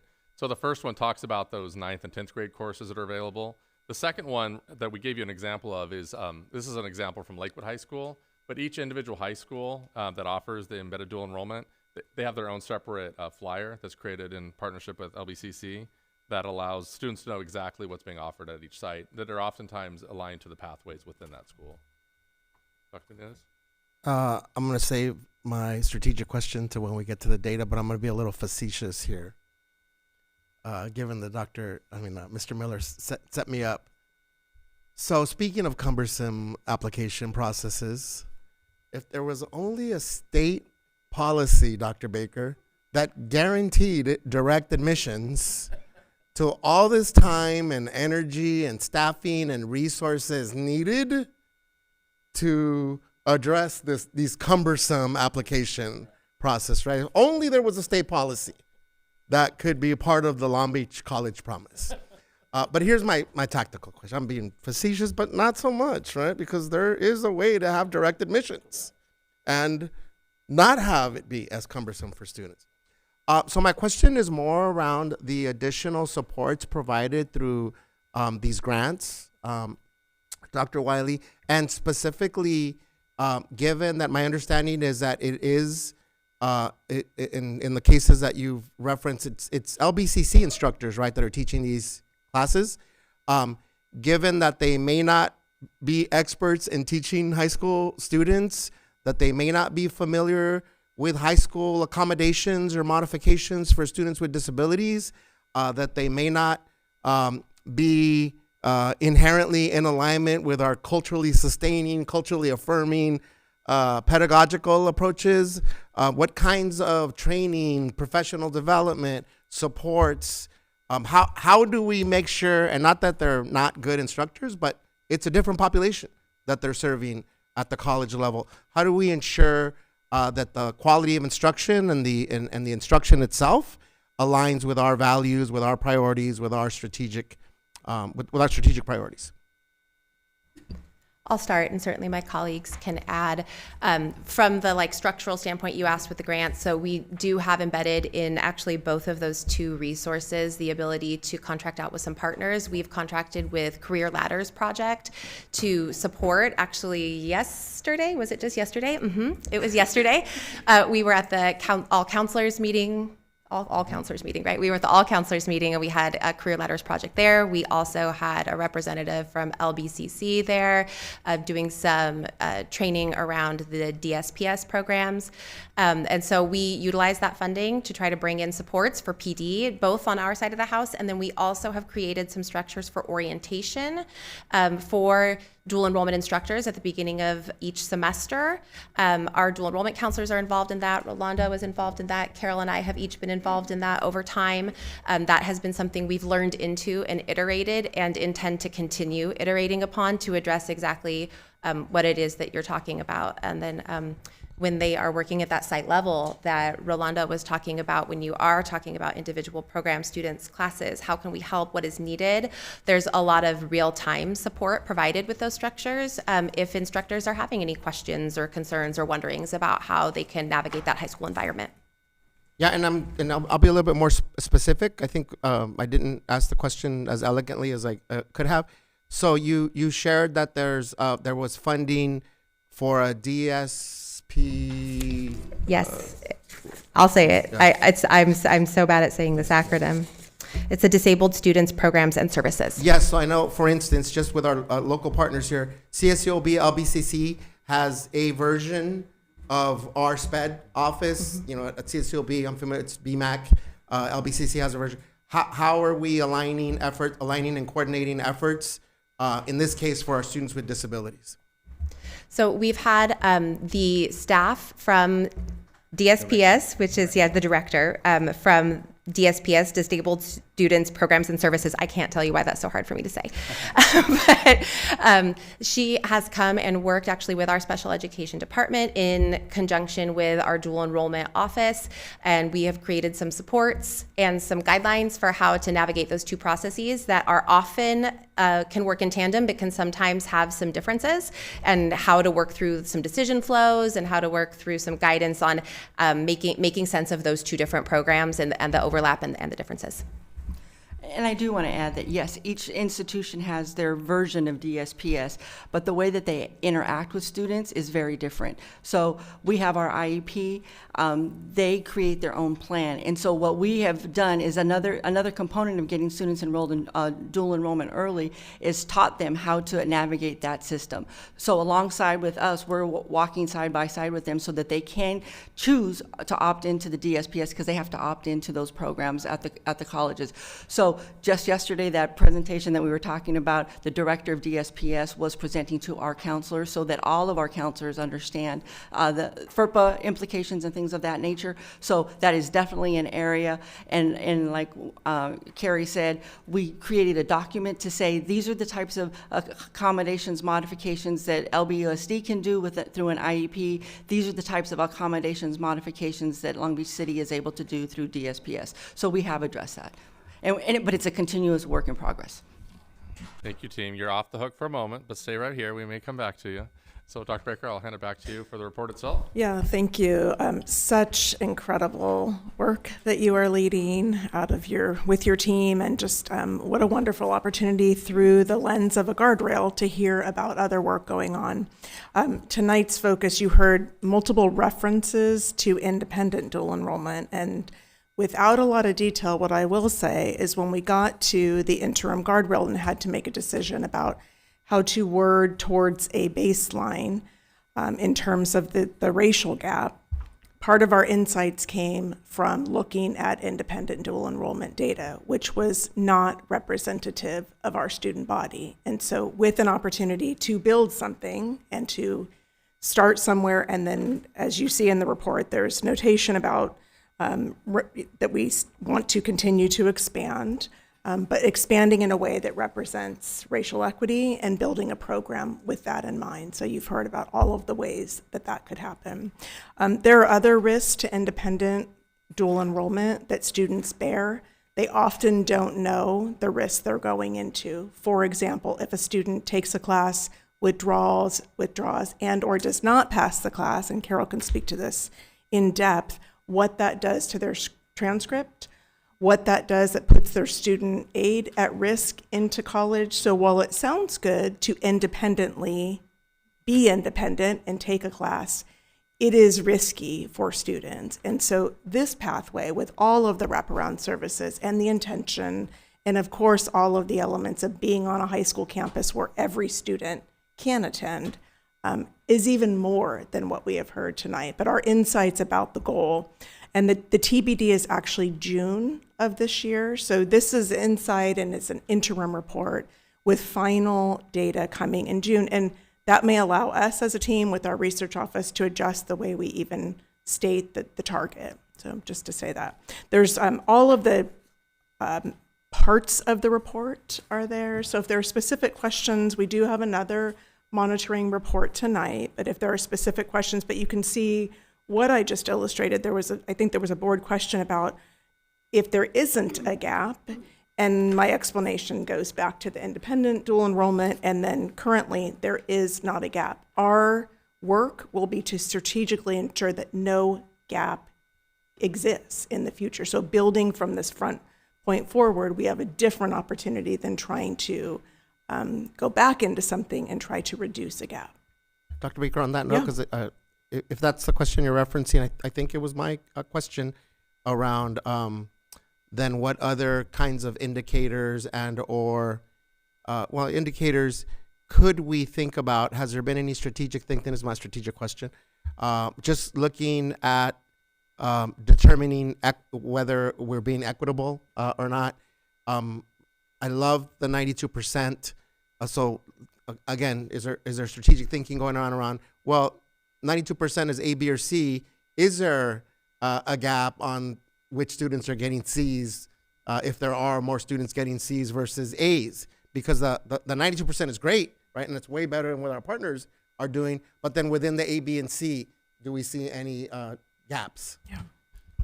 Yeah, we do have that data. We could look at that a little more carefully. I think to your point, the fact that we are overrepresented in a good way, our students of color in embedded dual enrollment, and we have a 92% pass rate.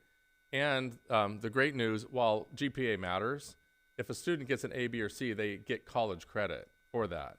We know when students take AP courses, which we also are still continuing to grow and support, when they take an AP course, they have to pass the AP test. And then some colleges accept those, some colleges don't. In this case, when these courses are passed with an A, B, or C, it is automatic college credit. And because 92% of our students are passing, we're seeing real success in the embedded dual enrollment that we have. So Brian, since you put me there, does that mean that a student getting a C in a class, are we equating that the same way as a student getting an A in that class just because they're getting college credit? Their GPA will show the C, the 2.0, as their college GPA. Correct. But they will get credit for having taken that college course. Right. But the GPA does matter, and that's part of, I think, the counseling to do with students, that it's great that you passed, but you also don't want to start your college career, if you will, with a lower GPA before you even really get into that. Again, if there was a policy out there that existed, the guaranteed admission to a minimum A through G, C or better, that would be helpful, right? Yeah. I had one really quick question for Carol, just a point of clarification. You were the first person to say the 92%. Is that 92% district-wide, or is that 92% at Browning? I remember hearing that number at their graduation. That's district-wide in our CCAP courses. Okay. Yes. All right, good to know. Do we have the disaggregated data for broken down for students of color enrolled in dual enrollment? Are you referencing the embedded dual enrollment? So if you look at the figure 1 on the graphic, 5.3 and actually maybe 5.3% of our students of color are enrolled in embedded dual enrollment. Are you asking like African American students compared to down, Latinx Latino, students? Black, African American, Pacific Islanders. That's what I'm looking for. We definitely could provide that. It's not in the guardrail, but we definitely could provide it. Yes, I hear what your question is. Yeah.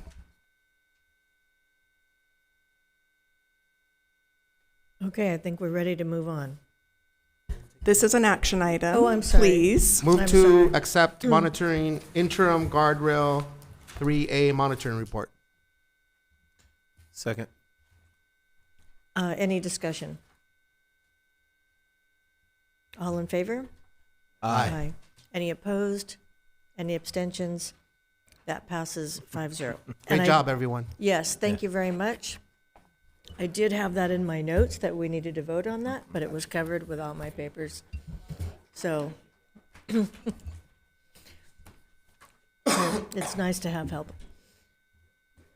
So thank you very much for the presentation. It's wonderful. I will add that we can feel the excitement, we can feel the passion for this, and that really comes across. So it's not just great numbers, but it's everything behind it. Yeah, thank you. Great, so I will also kick off goal 4A. Tonight, we will be talking about the interim goal of 4A. The report for the public watching starts on page 157 and then goes through 165. So we will be in reference. It's also shown on the screen.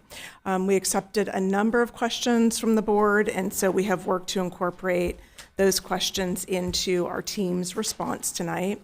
And in fact, because of the holiday, just to make note of this, we are going to incorporate those questions so that the public can hear the questions that were asked as well, but because of the holiday, they were not posted in the same way, just to make note of that. So in September was the last time that we were monitoring goal 4, and at that time you were monitoring the goal as the large goal. Tonight we'll be looking at interim goal 4A, and I'll read those for the public, and we'll be back to look at interim goal 4A in April. So just to see this as progress reporting in the midst of our monitoring. On the top of page 158, for those who are following along, you see two different goals. So the interim goal that we are specifically talking about tonight is by June 2028, 85% of 9th through 12th grade Black African American students will receive a C or better in their English language arts A through G courses, up from 77% in June 2023. And I'll pause there just for a moment for those of you who have highlighters or you're looking at the data that goes with that. I want to call attention specifically to figure 1 on the left-hand side of this page, because figure 1 is specific to interim goal 4A. We've determined some additional data points that give context to this goal, the interim goal 4A, as well as board goal 4. But tonight's focus is really on the left-hand figure 1, which is showing the percent of Black African American students who received a C or better. And so with that in mind, you're going to hear some specifics about our data, but you can see the growth point going from 22-23, the school year 2022-2023, at 76% of Black African American students receiving a C or better, like to say earning a C or better. And this year, we are reporting at this point in the year 80% of Black African American students receiving an A through C in their ELA course. I'll stick with that, and you're going to hear some of these other data points raised in our presentation, but to stick with figure 1 for now. The second part that I just want to read is that our interim goals, as the board knows, but for the public, each interim goal is selected specifically for goals and not for guardrails, to have some predictive nature to reaching the goal itself. So while it's important that we're monitoring at the interim level, it's also important for us to remember, what are we en route to? And so board goal 4, in pursuit of having more than 66% of Black African American students graduating seniors A through G eligible, the proficiency gap between Black African American students and all other students will decline from 13% in June 2023 to 0% by June 2028. There's a context for that, and that's why there's some additional data off to the side. But tonight's focus is on the raising of achievement in getting A through C grades in English language arts courses. I will provide a little comment to that, and then you'll hear us work through the data issue. That is that we want all students, including our Black African American students, to be raising levels of achievement.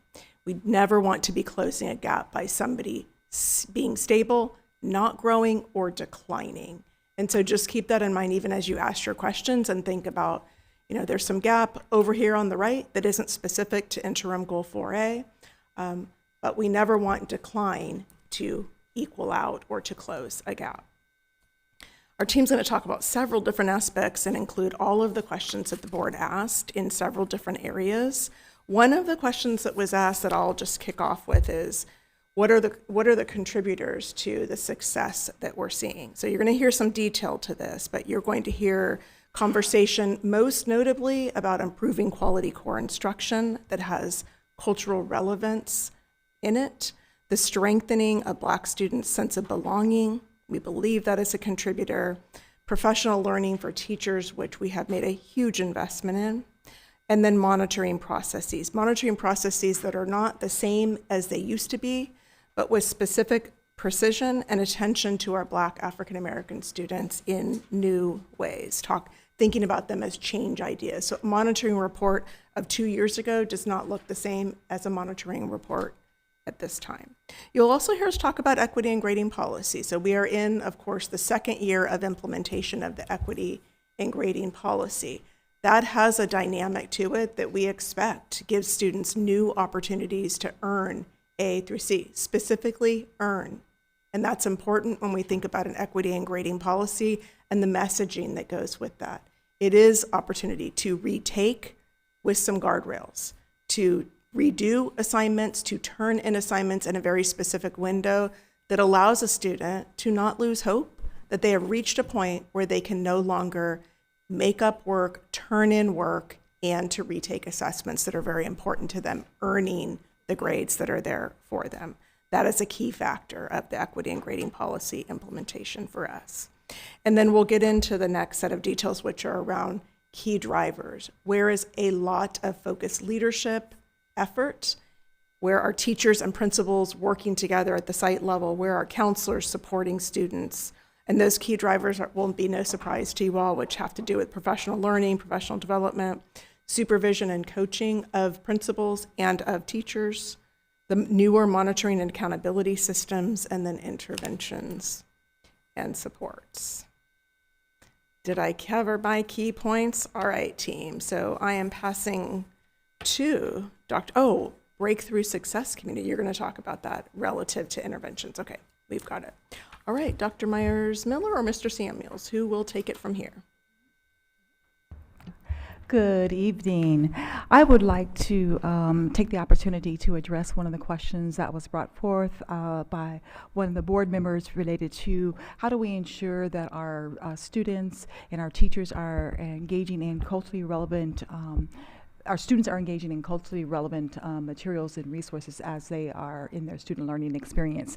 And I want to take us back about 4 years. Over the past 4 years in the Office of Curriculum Instruction and Professional Development, we really began to engage in an equity audit.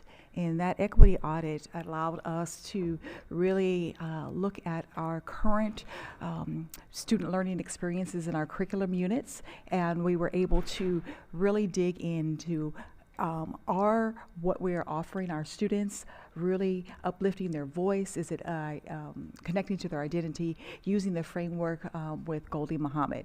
So we used that over a whole year. We studied about what that meant and how that was going to apply and connect to our given units. Using that as the frame, we then began to look at our curriculum units and did some real deep revision to ensure that all of our units were going to support what was called out in our equity policy, and also that we were going to ensure that all of our students had those experiences for culturally relevant. To ensure that our teachers had professional development to actually implement that, we engaged, this was during pandemic, when we had all of our teachers across our K-12 system engage in 40 hours of equity training. And so that was the first bridge and foundation where teachers really began to understand what it meant to support students in all different areas of their own cultural identity, their cultural being, and ensure that that was part of the experience that they would be having within their classroom. So that was the beginning bridge. And then we were able to have some face-to-face training where all of that was continued to be embedded into supporting them in understanding around their curricular units and how to apply that in the classroom. When teachers are working with students, they use our curricular units, and all of our curricular units from TK-12 all have an opportunity where teachers in the planning stage, there is a section around resources and how to plan out units that are then going to uplift the students that are sitting in their classrooms and using materials, questioning, and all of those strategies that then will allow them to have those culturally relevant and sustaining practices to support them having a more rich experience in the school setting. I also want to say that outside of just the teachers being prepared, we are also supporting our teacher leaders to be prepared to support system-wide implementation. So for example, our department heads, our IICs, all our curriculum leaders, all of those and coaches, when they're working with the teachers, they are supporting and uplifting the resources that are in the units. So all of our students have those similar experiences. But it doesn't just take the teacher and those teacher leaders. It also takes the support of our administrators to be out in classrooms supporting and monitoring and providing feedback to ensure those experiences across our system. So those are some of the ways in which we ensure or that we have actually really taken home to change the dynamic of experiences for our students over the last 4 years within our system. Damina, one of the questions that came from a board member was related to grade 10. And in figure 3, grade 10 is one of the grade levels that has the lowest passing rates, ABC rates in English specifically for our Black African American and all other students. Can you speak a little bit to what goes on for students from a course sequencing in 10th grade that might have a factor in that? Yes.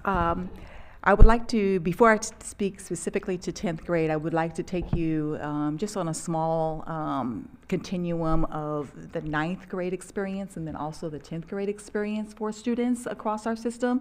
So the course sequence typically for a 9th grade students is 4 core classes and 2 electives, okay? And then one of those core classes is PE. Physical education, well-being experience.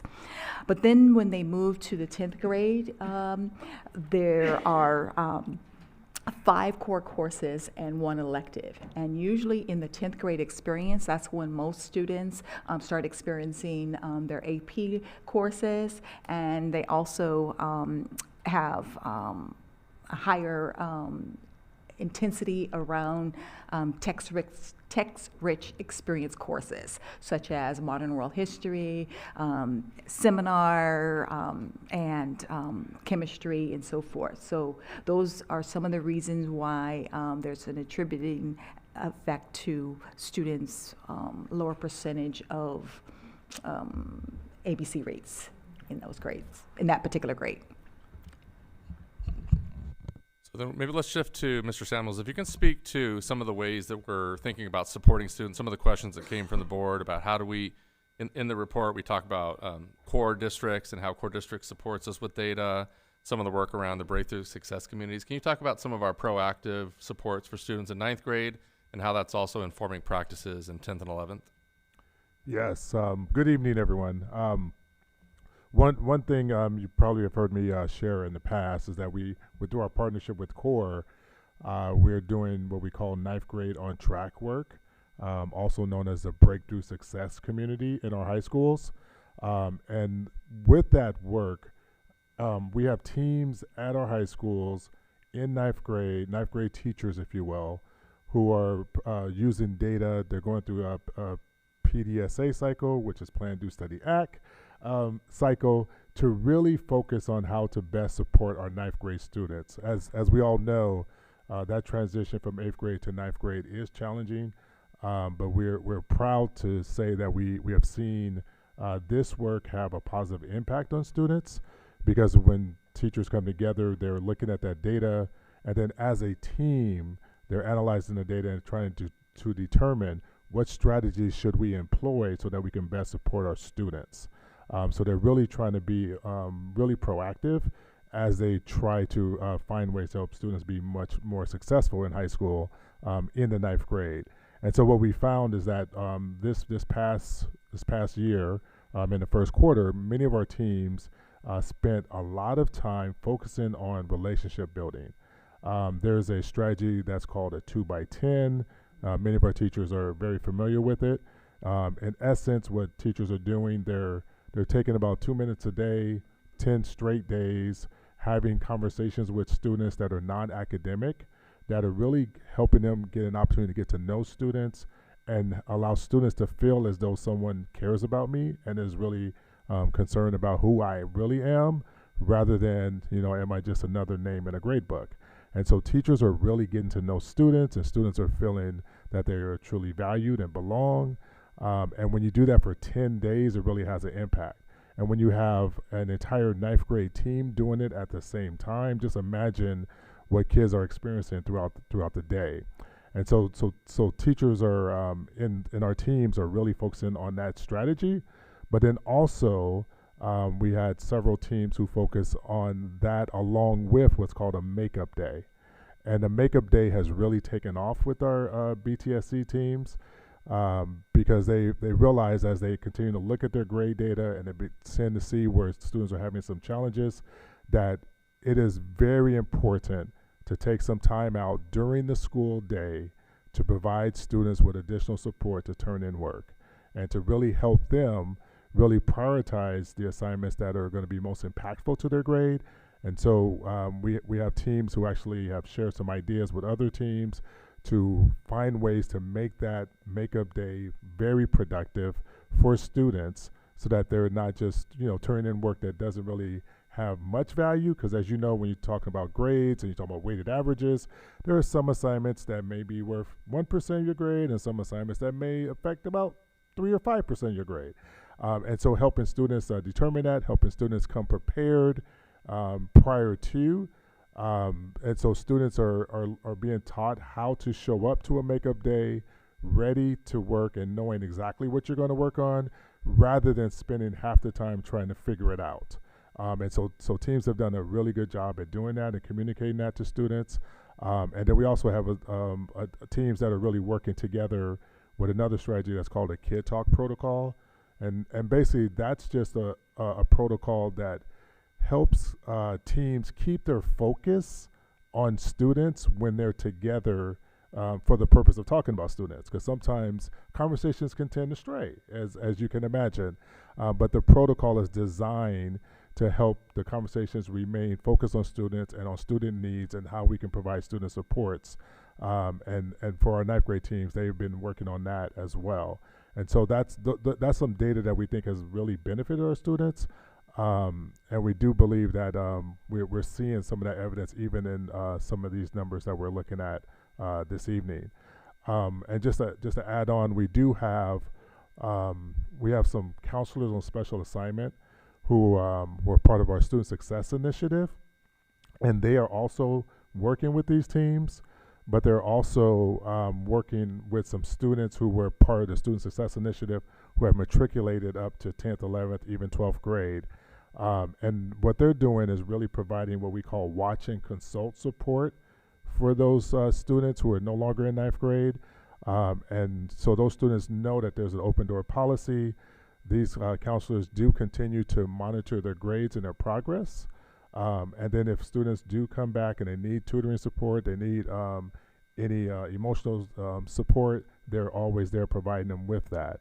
And so we're really excited about those counselors that continue to do that, so that those students can still have that support that they need, even though that they're no longer in the Student Success Initiative, so to speak, and they're no longer at the ninth grade. I'll share just a little more context about some of the data, and then of course we can open up for additional questions.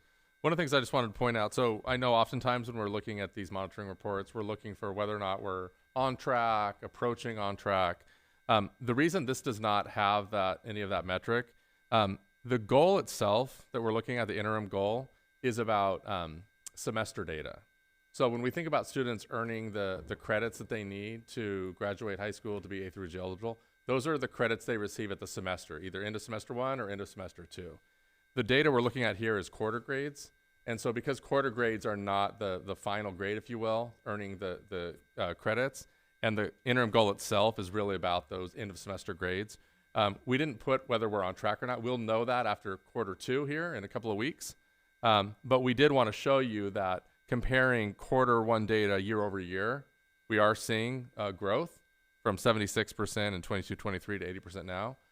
And so we expect that trajectory to continue into the semester 1 grades. When we come back in April with the monitoring report for 4A in April, as Dr. Baker referenced, we will actually be talking about the on track, where we are on track to our 85% that we set.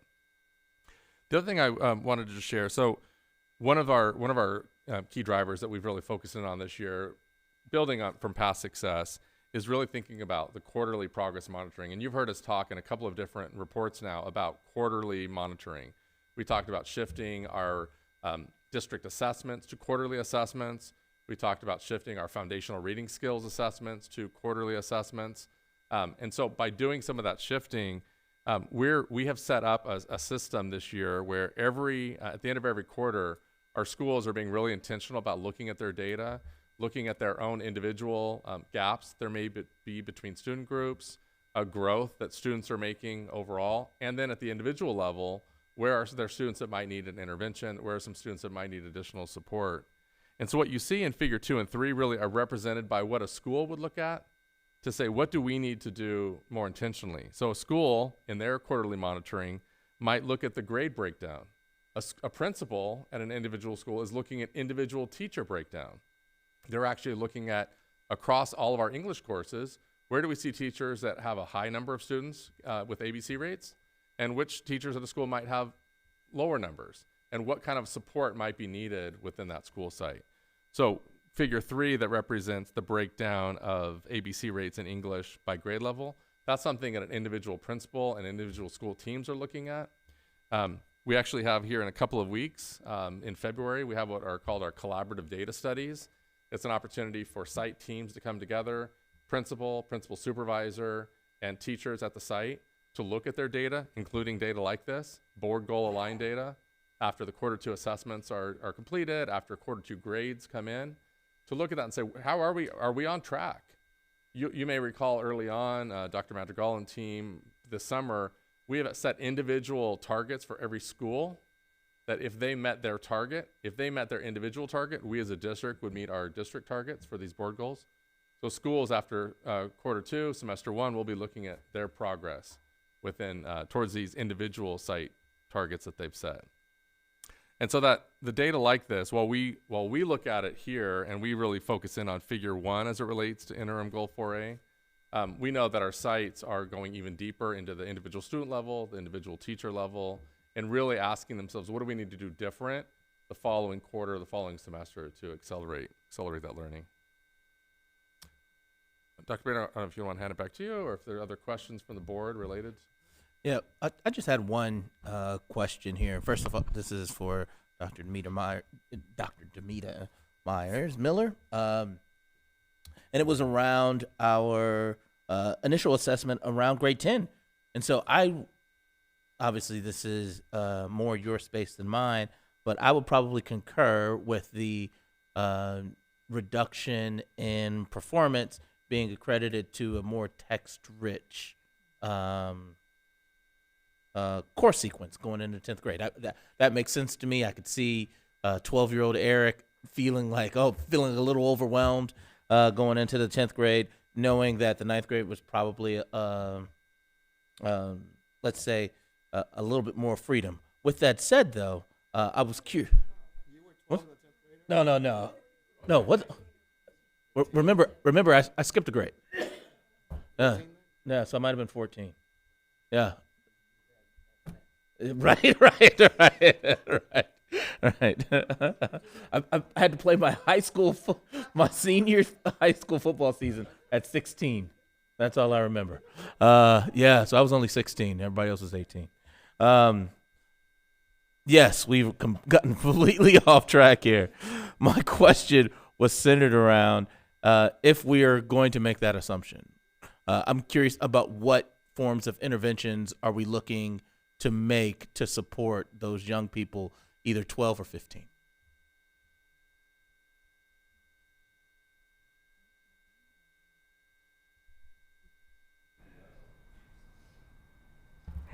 That is, thank you for uplifting that, because we do have data not just from the report, but historically we are able to see that kind of shift there in students' grade percentages.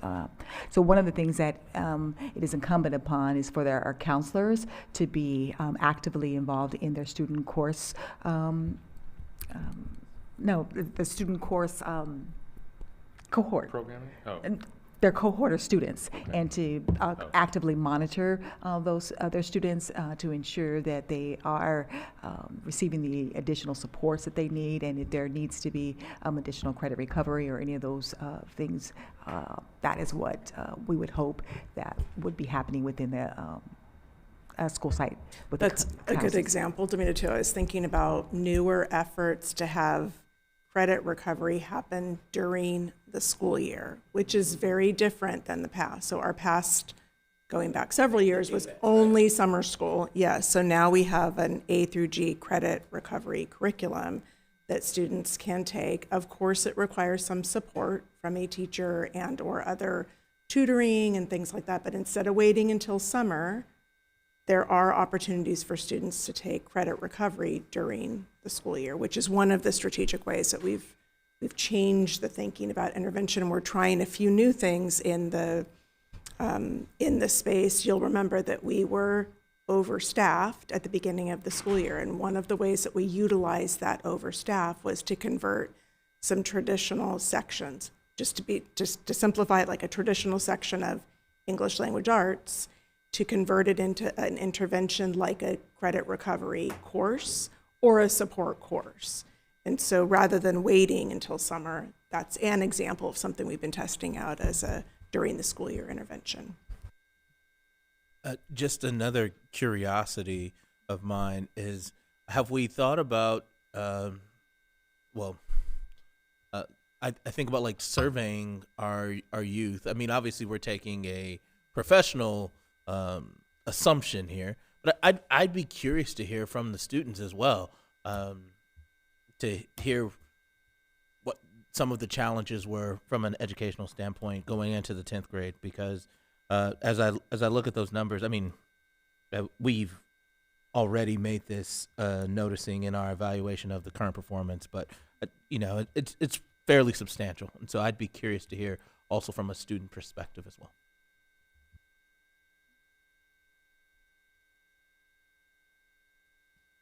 Okay, do we have any further comments or questions? Dr. Baker, I have a quick question. How many board members submitted questions prior to this evening? No names, but we had 3. So thank you. We had significant number of questions. And again, they weren't posted because of the holiday. Right. But thank you for the questions that were submitted. It helped us to know what you're curious about and what you're interested in and prepare for that. And we do get credit for asking day of, correct? Just making sure. We got an evaluation coming up in a little bit, so I just want to make sure. We I have, think you we told have them 2 yourself. more reports that are really coming hot off the presses shortly. And we'll be getting those to you, I believe, next week, so that you'll be ready to start back into the cycle of asking the questions that we'll answer ahead of time in preparation for the February 4th meeting. Okay, in which case I think we're ready to. Can I just ask one question, because we are getting ready to do that, that evaluation. Which have been the indicators that predicted students at risk of not earning a C or better in ELA?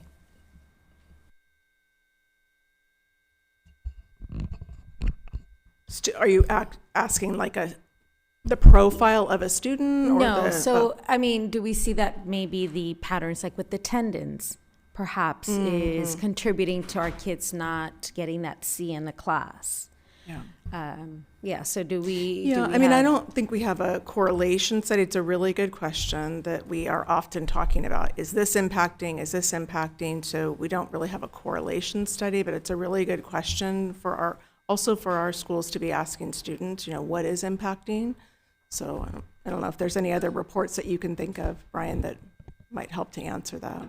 So not specific to the attendance, we definitely, and part of the reason we look at the multiple measures, so we look at the quarterly common assessments, we're looking at grades, so we're looking at multiple data points, and our teachers along the way are doing progress checks, formative assessment. So if there's a student who seems like they're struggling early on, we can provide some in-the-moment intervention.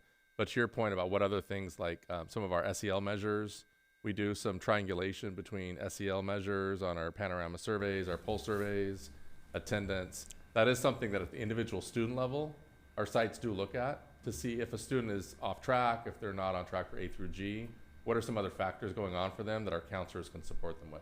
Yeah, and I'm just wondering if there are kids that may have to, they're working after school and don't have time to work on assignments, or maybe they're having housing insecurity. So just wondering if there were factors that we knew were affecting their performance in class. Yeah, it's a good question. There's actually, and we won't go into detail tonight because of time, and it's, it wouldn't be put on the spot, but I think about our multi-tier systems of support development at a really strategic level across schools that Dr. Soto Batarama and the level offices have been leading this year, and thinking about how do you actually get into conversation with students and families specific to what you're asking, to very respectfully and in a culturally responsive way assess the needs of a family if the school has not yet been able to see success in a student.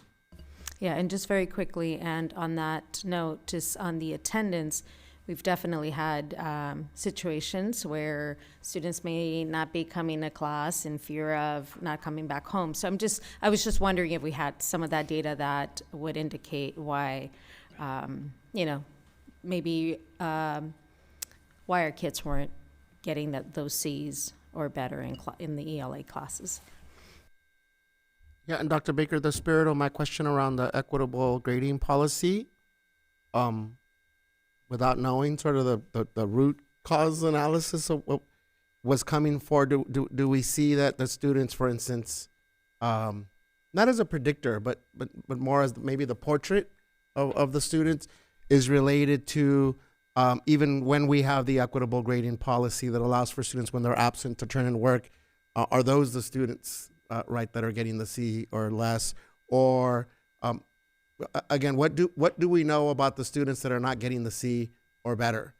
Is it because they're not turning in any assignment? Is it because they're not turning in the assignments on time? Is it because even when they turn in the assignments, they're still not getting that C? So that's where my question around the equitable grading policy, like how do we know what components of the equitable grading policy are working and not working for students? Right. So just to piggyback on what you're saying, essentially, if we look at grade 10, obviously we're applauding that 73%, but we want to know what's going on with the other 27.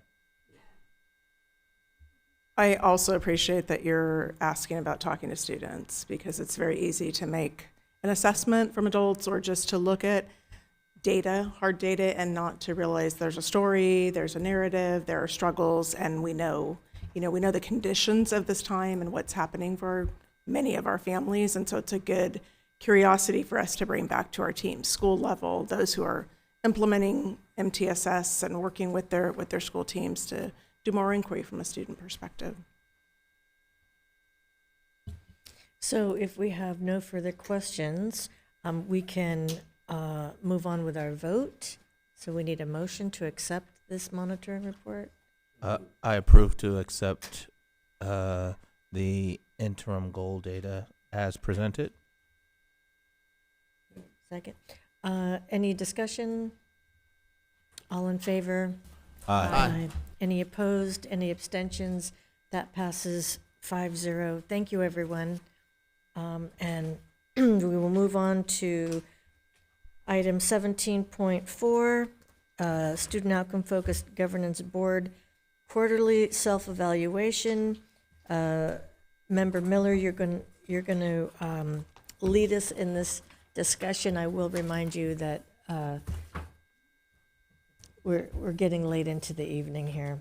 So anything you could do to expedite this process would be much appreciated.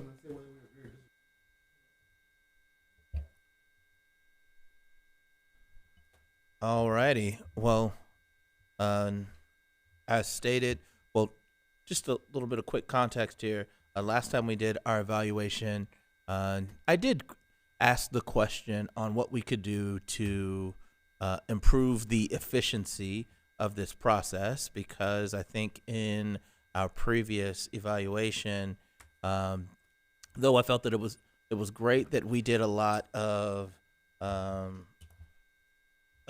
let's call it referencing to previous conversations. I do think that we spent more time on the conversation than talking about what our strategic next steps will be to address the evaluation points that we didn't receive a score for. So with that said, I would like to make a more efficient process, or I hope that I've made a more efficient process for us in regards to giving us a little bit of homework first, right? I sent everyone an email with the link to our previous evaluation with the scores that we received.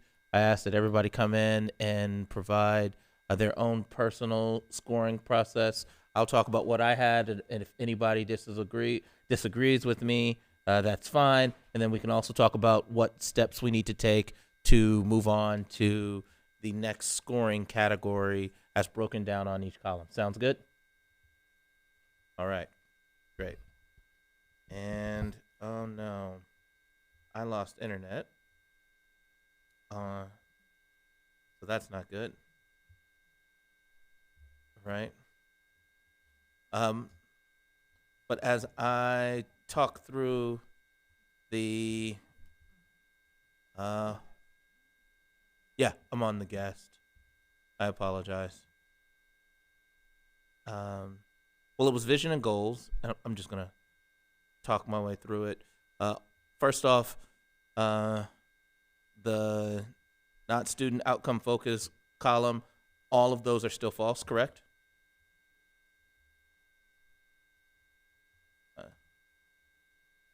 Yeah, I need my computer. So give me 1 second here. So it is. Remember, the password is educate.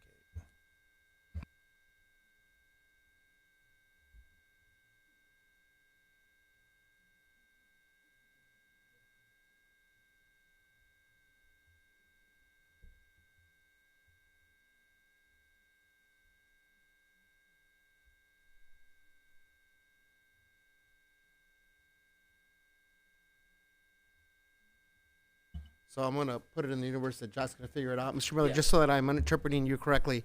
So rather than go one by one column, what you'll say is wherever we left off the last time, this is where I'm scoring us. Correct. And then if we agree with you, we move to Correct. what are we going to do to move that score forward. If we don't agree with it, then we focus on which one we think. Correct. Okay.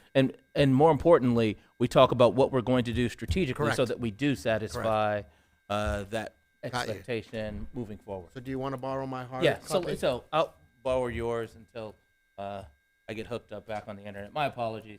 But to confirm, column 1 is the not student outcome focused. We said that all of those are still false. I'm going to ask, did we all have column 2 approaching student outcome focused? Is everyone still believing that all of those columns are still true? All right, and then are we saying that in column 3, meeting student outcome focus for 25 points, are all 1, 2, 3, 4, 5, 6 of those all true on your scoring? Did anybody have anything else than true? All right, so we got 25 points so far, and now we're at the mastering column, which is 1, 2, 3, and On wands, we have 2 out of 3. Did anyone else have anything else other than 2 out of 3? I'm not sure on that one if, and I have never been sure of this one. The root cause analysis one is the one that I'm still not sure about. I think it's just hard to remember back that far. So when you were in the goal development phase, we provided a set of data with, at that time, analysis, root cause analysis. It goes back into goal setting. So which one was thank you, Dr. Baker. Which one was the one out of those 3 that we believed Number 1. the So- board user process that includes students, staff? Yes, and so we last said that. Oh, that's right. You're right. We need to Yeah, do yeah. additional community outreach, which you and Doug are working on as we speak. Does it work for Doug and I to give a quick update on that one so that we can share with you what we're doing, what we hope to do to achieve that one? Yeah, that would be helpful. You want to do it, Doug? You want me to do it? Okay, so Doug, Greg, Coach Klein, and myself met to discuss that very aspect of it. Okay. So the framework calls for 3 types of community engagement meetings on behalf of the board. And the 3 types, or the 3 purposes of the meetings, I should say, not types, are 1, to provide updates on SOFG, 2, not in order of sequence of priority, 2, to listen to community on SOFG, and 3, to provide training for community. We haven't yet begun training. Our community check-ins, Doug, yours is in 9 days, do fulfill 2 of those 3 things. One is to provide an update on what we're doing, and the other is to listen to community, but we're not technically doing training of community that then would allow for us to determine whether community understands, is vested in, and can express ownership of our adopted goals. So our conversation has now turned into affirming from my colleagues here that yes, we want to go and move forward with the training so that we can work out the logistics of, are we going to do these trainings in between our community check-in meetings? Are we going to do these trainings after, I believe, Ms. Lopez has the last scheduled community engagement in August, Ms. Lopez? Do we want to wait to do it after that? Do we want to have an in-person type training or a combination of a Zoom training and in-person? So not for us to determine today, but we want to affirm with you all that we want to have an additional, at least 1, because it's only required to do 1 in 12 months, but possibly 2. Meetings where we're training community, building community capacity so that we can deliver on the purpose of this framework. And to confirm, and this is going to go into some of the other scoring as we get further down, it should not be just us. It should also be students and or community Correct. involved in that. Correct. And not just students participating, but leading this training. So again, training students to be able to do that. Training community members. If we don't have one of these trainings formally, because the soonest that Greg advised that we could have one would be in between, I think it's your meeting and Ms. Lopez's meeting, Mr. Miller, which is I think May and August. Yeah. So that could be the soonest, right? So that it wouldn't throw off all the other community engagement. If we decided to do it in and or around that time, we don't want our community to think that we're not going to do anything for 4 or 5 months. So Greg reminded Doug and I to share out with any community member that if they want to train, we have coaches that can provide one-on-one individualized training while we figure out the timing, the formatting. We did explore with Greg what that potential training would provide. And we outlined from what the framework calls for, the different kinds of governing bodies. How do we do monitoring? What's a goal? Like those things would be included in the training. Content hasn't been determined yet because we wanted affirmation from you all that we want to move forward to figure out when those trainings would take place, what the format would be, including students, you're right, Eric, and then what would we offer our community members between now and when that first training would take place. Got it. And to confirm, you're saying that we're not making the decision right now. So not making the decision of when or how, but making a decision for Doug and I to go back with Greg and then map out and then come back to you all and say, here's what we're proposing that we do. And not just to get these points, but as you point, there's 2 other places that have a points, have points attached to them. Right.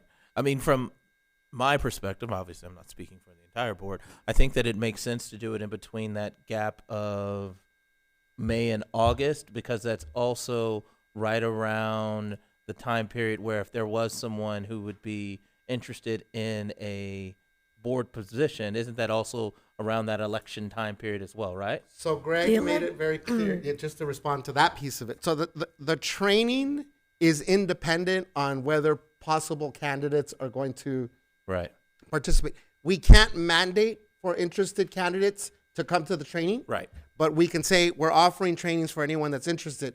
So Greg made it very clear that these are not trainings for candidates. Correct. These are trainings that anyone can go to. And if you happen to be interested in running for school board, best practice would be that you find out about what you're running for. Right. So again, I think that needs to be clear, and that's why he said he would be available for anyone that wants to receive training, whether they're a possible candidate or not. So all we have to determine right here and now is, do we want to do that? Yes. Okay. Do we want to do that? Yes. Great. We want to do that. Sounds good to me. Ms. Lopez? Okay. Sounds good. So Greg and I will meet up with Doug and I will meet up with Greg again and then bring back possible timeline, possible content, and then next steps. Sounds good to me. Okay. And the sooner we can get that done, the sooner we can get those additional 10 points. So right now we're at 25 points. We're moving on to Section 2. In Section 2, to confirm, not student outcome focused, all of those are still false, correct? Okay. Great. Moving on to the second column of approaching student outcomes. I have all of these as true. Did anyone not have all of this? And that's column 2 as true. All right, great. That's fantastic. All right, moving on to column 3 for 10 points. I do have 1 point or 1 deduction that we do not have. And I have a false at the 1, 2, 3, 4, the 4th point, which is the board has considered adoption of 1 or more theories of action to drive the school system's overall strategic direction. Did anybody else have any other potential point deductions or actions that we did not complete on that particular column? I don't know that we have considered the theories of action. Correct. That's what I'm saying. Okay. All right. That's coming up next month. Correct. Okay. So are we good? So we're saying that for our values and guardrails, we are at we have satisfied everything up to column 2, which is an additional 5 points. Great. We're at 30 points total so far. We're doing good. Next, we're at monitoring and accountability. I'll start with saying not student outcome focused. Once again, all of these are false, right? So as we have adopted board goals, all of those good things. All right, moving into column 2. I am happy to report I have all of these as true. The only one I had a question about is what we're going by to determine the no less than 10% of our total board authorized public meeting minutes. When was our last update? Who's monitoring time on that right now? I am. I'm going to be giving a report. I can do so right now. Yeah, that would be great. Yeah, that we can make that determination. Okay. Well, according to the monitoring report, we're asking more ask-oriented questions during meetings, and we're asking less focused and ask-measure-focused questions during meetings. And let's see. Well, we need to improve in asking smart questions during our board meetings. We're averaging, well, we had a couple, not every board member has been turning in questions. So that's a problem, and not every board member is asking at least one question during meetings, right? So in September, 60 like we had a score of 60% in asking ask-oriented questions and only 20% in measure-focused and results-focused questions. And so we need to engage in conversation, and one of the things that did stand out in the monitoring report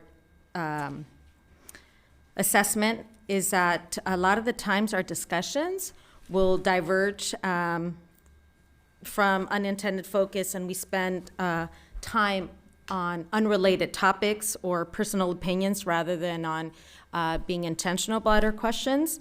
And so this lack of focus definitely negatively impacted our overall scores. Got it. Like talking about how old Eric was when he played high school football? Basically. Yeah, got it. So, I mean, and we are spending quite a bit of time just going off on a different tangent. So I guess that the good news is that we can all turn in a question, ask a question, and just remain focused. And I think that we can improve our overall score. So I think, thank you, and that's going to be helpful. The percentage of time here is with regards to how much time at our public meetings we're spending monitoring goals. I actually was copied by Coach Greg on an email to Doug, who was in the past quarter doing the time tracking, so I can share that on Mr. Otto's behalf. And so what Coach Greg or Mr. Klein did a review to ensure that, that we're scoring correctly, and there was 0% in October because there was guardrail monitoring only, and guardrail doesn't count towards monitoring. 24% in November, 28% in December. And he, as coach, says it's reasonable that a board would score itself as meeting student outcomes focus for the quarter on this specific item. So that's the 25%. Yes, 2 of the 3 months the board was at the threshold of 25%. Okay. And I'll give credit back to Doug, because he with Greg did the scoring, and then Greg just gave it back to us. Okay. Fantastic. So that means that we are on to the third column, which is meeting student outcome focused. I don't know if you guys already know, we've already surpassed last quarter's evaluation in regards to points. So that's a big clap for us. So we're at meeting or outcome focused for 20 points. On this column, I got a 5 out of 6.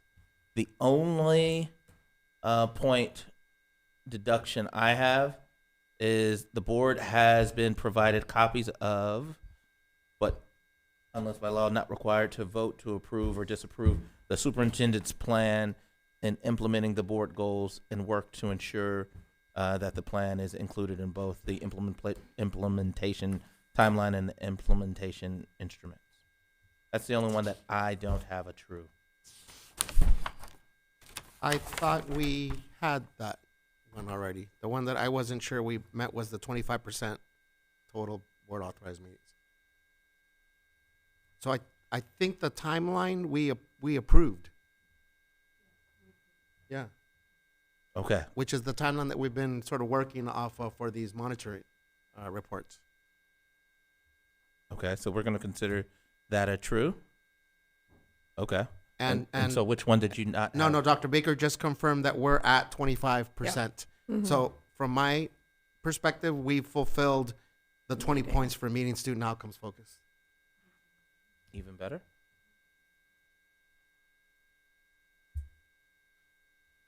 All right. Fantastic. Even better. So that puts us at 50 as of right now. I'll move over to the mastering column very quickly. So at the mastering column, I only have 2 of 6. Correct. Are we there? Mastering. At the mastering column. Did anybody have anything different? I do have a question. I'm actually going back to to approaching student outcome focused. At the very bottom, the superintendent is evaluated only on performance regarding the board's goals, guardrails, and interim goals and guardrails. That was the shift that Right. you approved this fall. Right, so there's a shift, but then that's not indicated in this here. So it's funny you asked that because I had that same question for Greg. So your point is the actual act hasn't happened yet, but we did approve that we would make the shift, and he says that just the approval of making the shift is enough to receive the points than the actual act. Okay. Yep. Okay. So I'm going to go back to the Mastering Student Outcome Focus column to confirm the two that I have points for are the second and third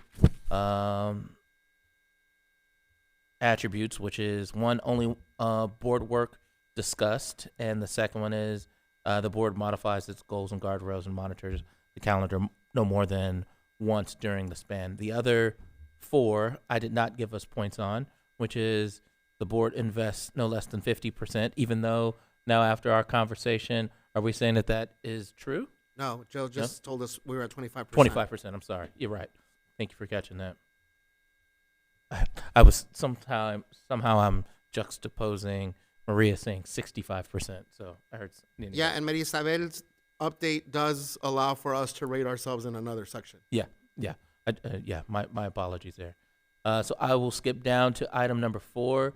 The school system has achieved at least half. This is going to be a goal that's going to take us a while, obviously.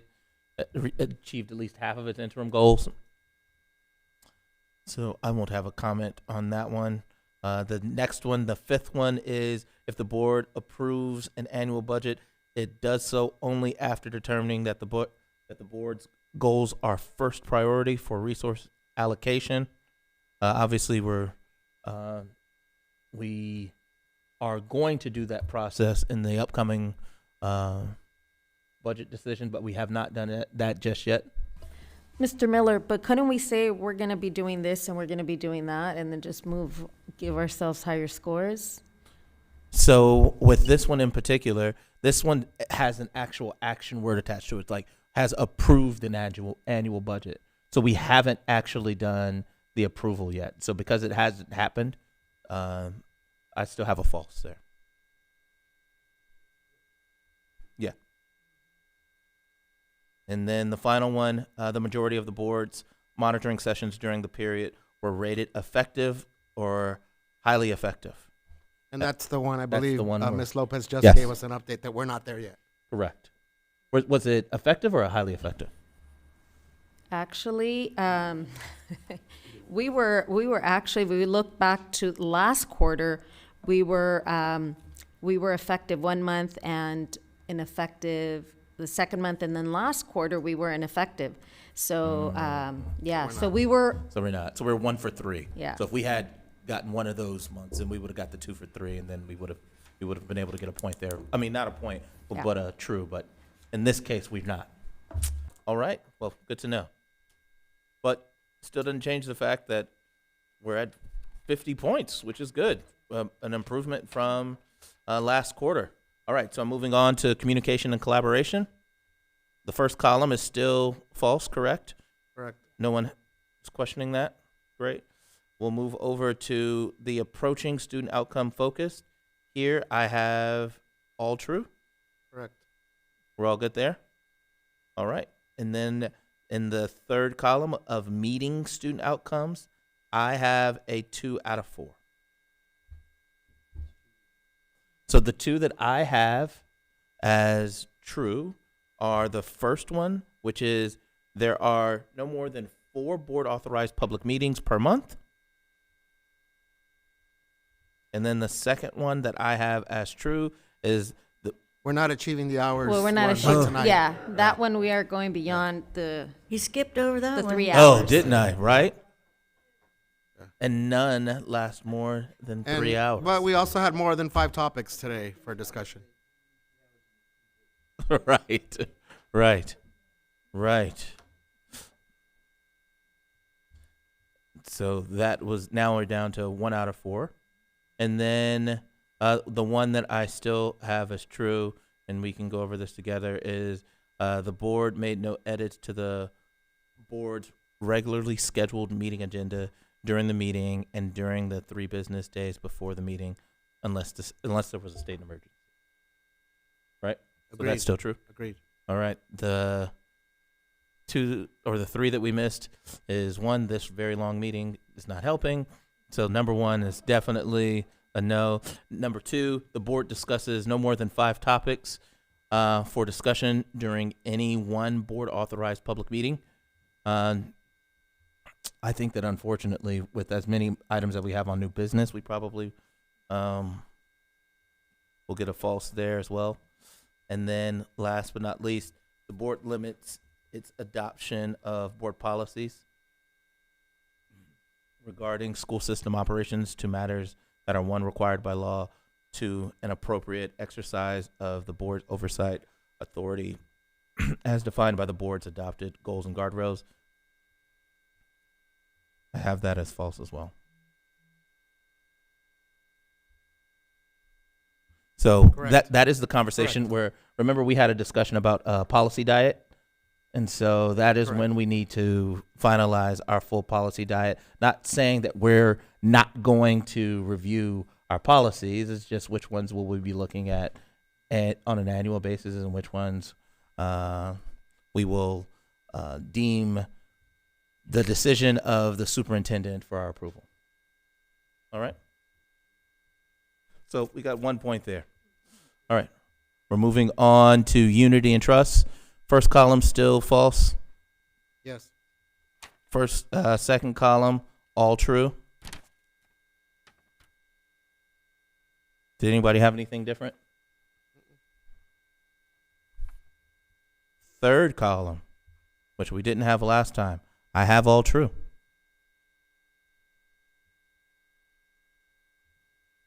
Did anybody have anything different?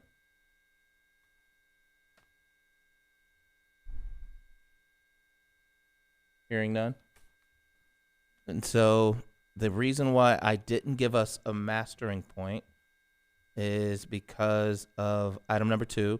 All board members and the superintendent agreed during the most recent self-evaluation that none of the board members have given operational advice or instruction to staff members, as that is a Jill question. I can give you points for that on this quarterly self-evaluation. All right. That's a big smile, Dr. Baker. All right. So that's the only reason why, because once again, that wasn't our decision. That's a superintendent decision. So I have a 4 out of 4. So That's in a regards point. to mastering. That's a point. So are we all good there? Are we saying that we're mastering the unity and trust component of our evaluation? Not mastering. We're on the column before. Did I move too quickly here? Yes. Mastering is another whole set of things that we haven't done. So to confirm, maybe I didn't. So let me make sure. I'm at unity and trust right now. And in regards to the third column, meeting student outcomes, right? So we did the board hasn't, yes, we've done all 4. Yes. So when you go to column 5, there are 4 items here. And the board has unanimously agreed during its most recent self-evaluation that all board members adhere to all policies governing board operations procedures during the previous evaluation period.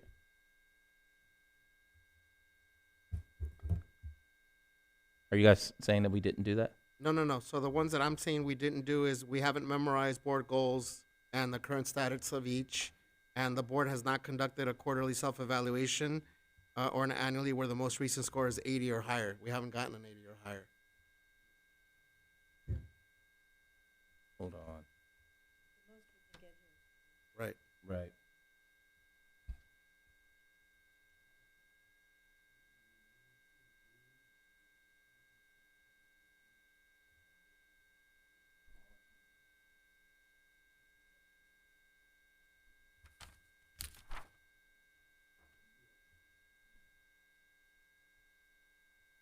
Correct. The only one we've met is the one that Jill just said we haven't given operational advice to.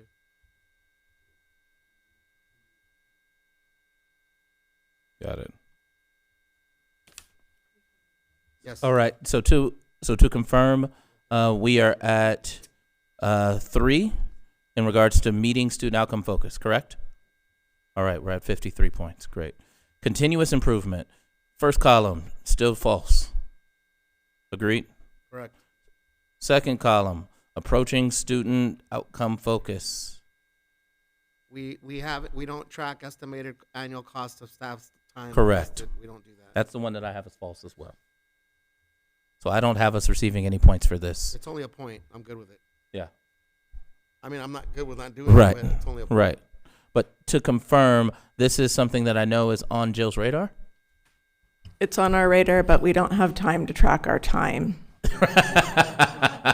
All joking aside, it actually does take time to track time. So Right. we will get it done by your next quarterly evaluation. Okay, great. Thank you, Jill. All right, so we have a course of action. And so to confirm, that is our last metric. And so by my standards, I got to 53, right? Am I off? 54? 54. 54. There we go. That's a vast improvement. Yeah.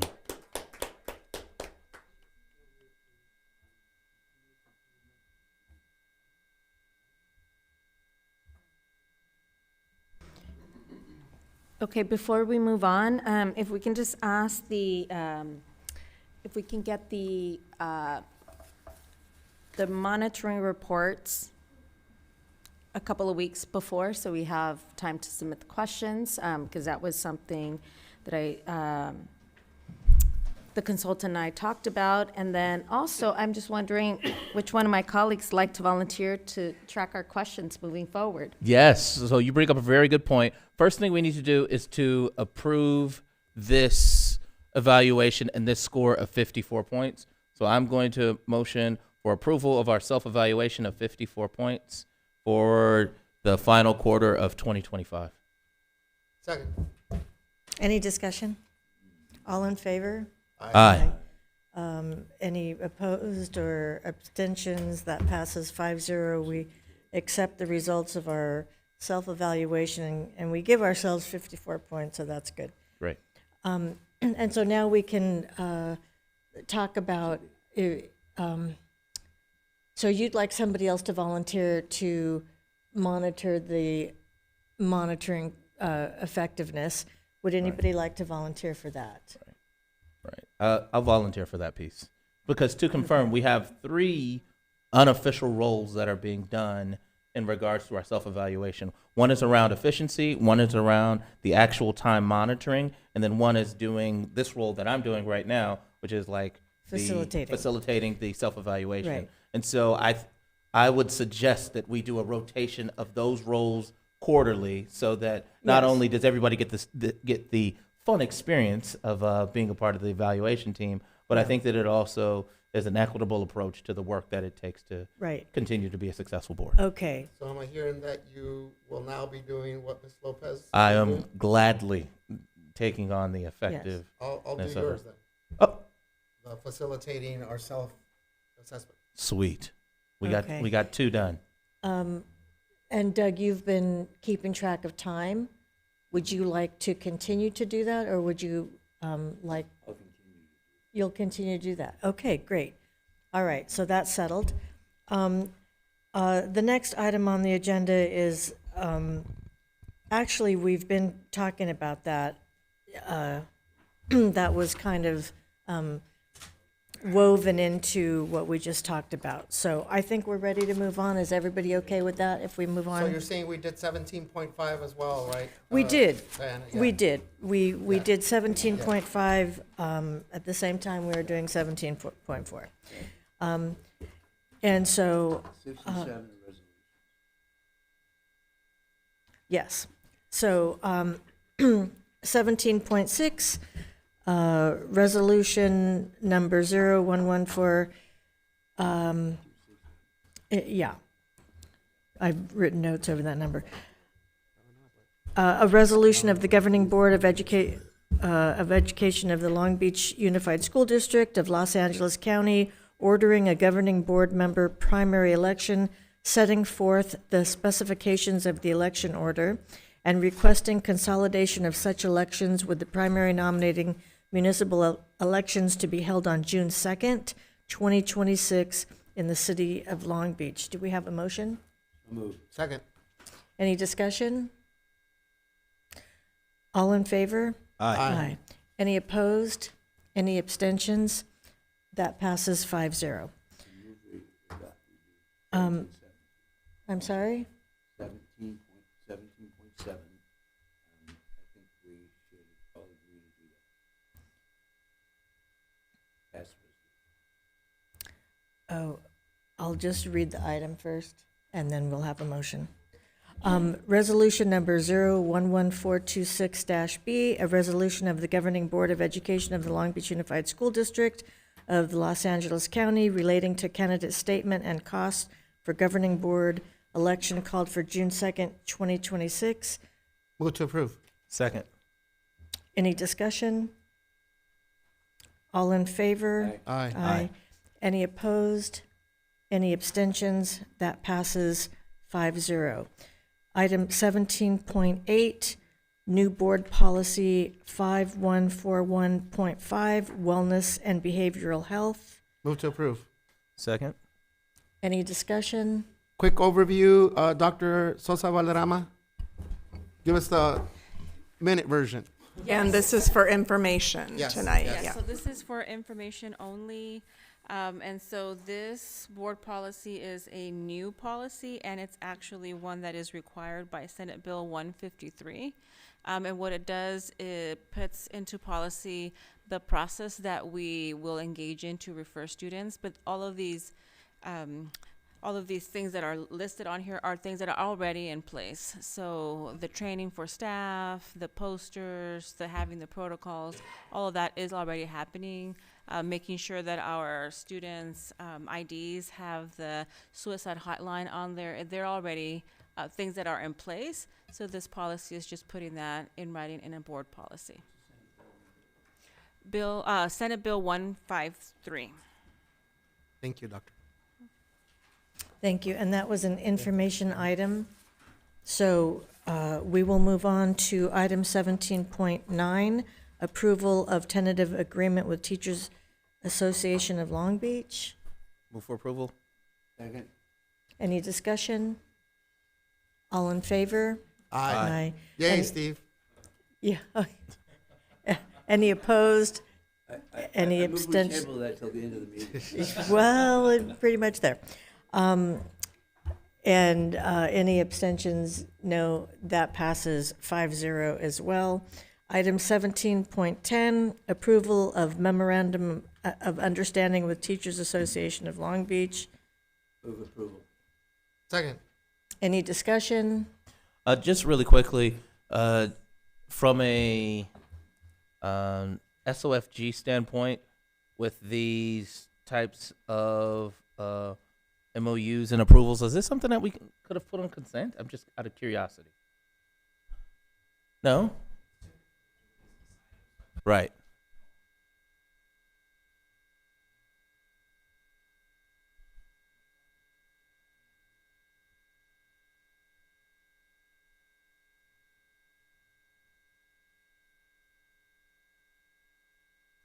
Got it. Got it. Okay. And I understand both sides of it. I'm not just thinking about it from a point standpoint. I'm thinking about it from an efficiency standpoint as well, right? So if there's a point of conversation or discussion, obviously we can do it during consent as well, no different than doing it as new business items. So I was just more of me asking out of curiosity more than previous business practices. So anyway.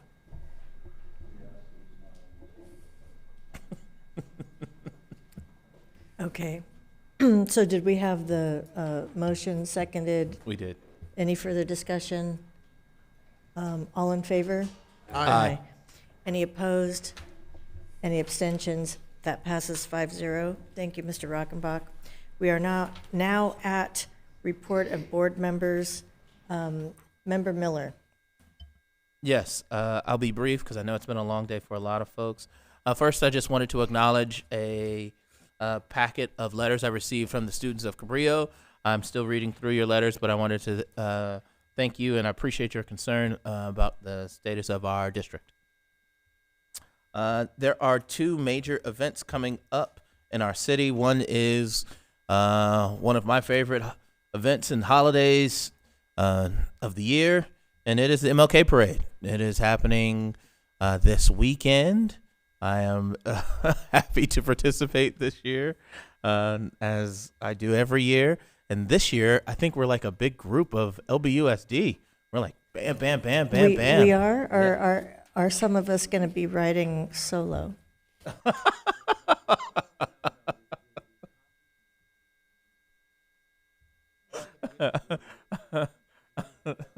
I do have a car in the parade that goes through my district, but I'll be right next door. Yeah, I'll be sitting outside of a Corvette, but I'll be waving to you all as well in one seat in front of us. No, I'm kidding.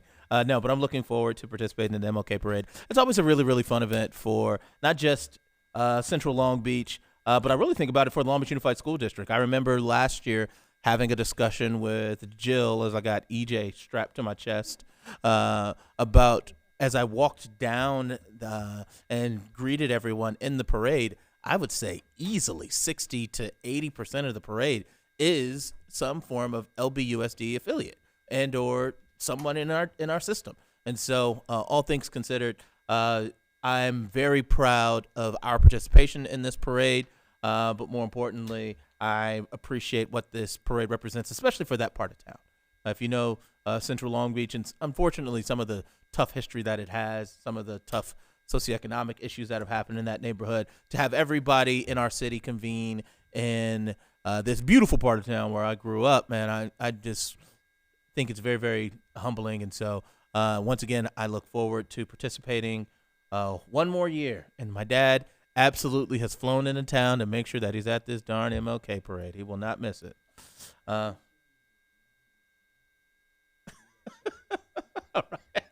right. Here you go. And then the last but not least, and I'll provide more information on my social media, but I wanted to inform everybody about a large mentoring event that's being hosted by Doug Halbert through the city of Long Beach. And he along with 6 other orgs, previously were called Mentor Connection, are hosting a big mentor recruitment event on January 31st. And so if you go to Doug Halbert's website and or if you go to my social media as of tomorrow, there will be a lot of information about this opportunity. I highly, highly endorse mentorship as I'm a product of great mentorship. I know the impact of having a great someone who cares about your success that's outside of your circle of influence. The power of it is astronomical. And so the ability to just tell a young man or young woman that they can do it and that impact, you have no idea how impactful it can be. And so all things considered, Doug has been a big endorser of mentorship, and I'm looking forward to participating on his event on May 31st, and I would love for everyone to be in attendance. That's the end of my report. Thank you. Dr. Benitez?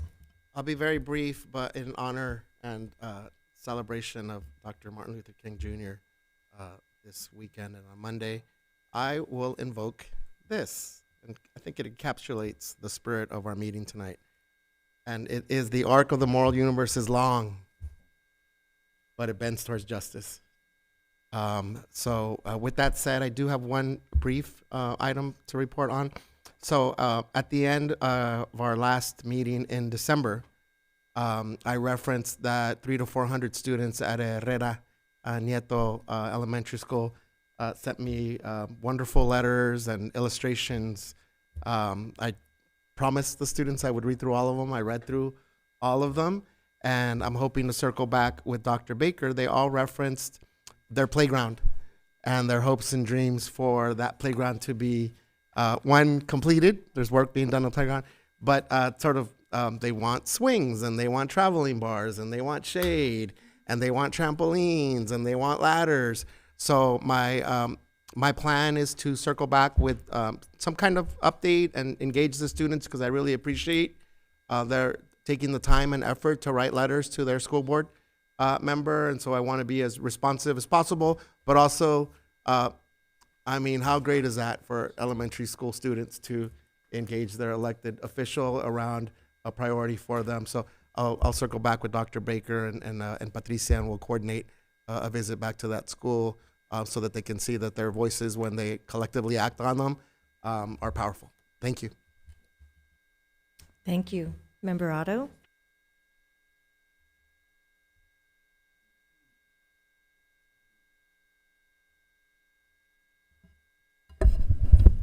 I'm assuming that everyone will be at the event on the 27th at Rancho Los Alamitos, where what we're going to do is have, the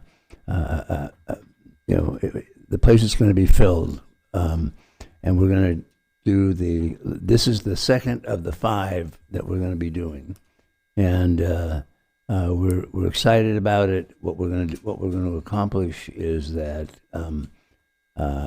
people will understand that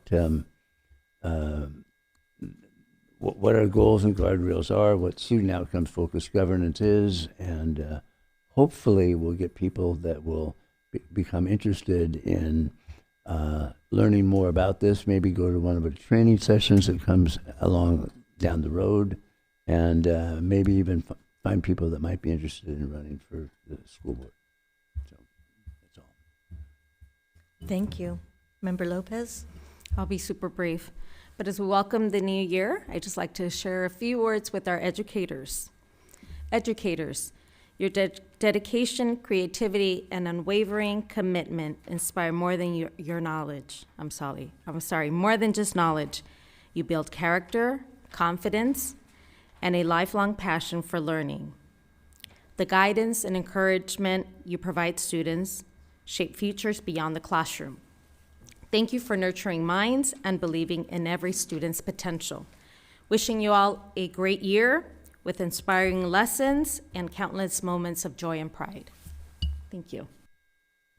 Thank you. I have no report this evening. We'll go right to our superintendent. All right, well, I will do my report in 60 seconds or less, starting with an acknowledgement that in the consent report today, you approved a resolution that was about Board of Education Appreciation Month. So I just want to recognize all of you as we celebrate in California, Board of Educations and the role that they have in elevating students in public schools and the justice that has to do with. So the resolution can be found with the board agenda, but thank you for your service to our children of the communities that we serve.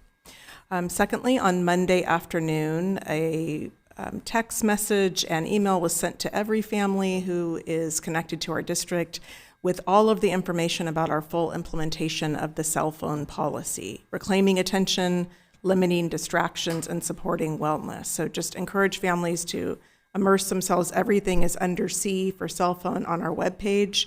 Anyone who didn't receive that should check and make sure that they either could be in their junk mail or they could have a different email that they're using, but every family received that on Monday as we prepare final weeks of preparation to go complete implementation. Also, we have early learning and kindergarten festivals that begin this month on January 24th. The first is at Bircham Elementary. There was one virtual session already held. Those sessions include early learning opportunities and TK and kindergarten information and lots of fun activities for children and families. And then lastly, an attendance update. As I will do in each meeting, we are hovering at 93.3% attendance this school year, and that is because of the efforts of schools to really get out the message around the importance of attendance for learning, related to our board goals and other means for student well-being, and of course, as we work to stabilize our fiscal situation, we need students to be in school for all of the reasons. So let's keep up the good work. I did shout out a couple of schools this week that have really done some considerable work, and just want to celebrate them. That's my report for tonight. Thank you. Well, I know tonight has been a long one, but it's the only one for this month. So thank you for bearing with us. And our next regularly scheduled meeting is Wednesday, February 4th. Without any objection, we'll adjourn the meeting. Good night. Thank you, everyone.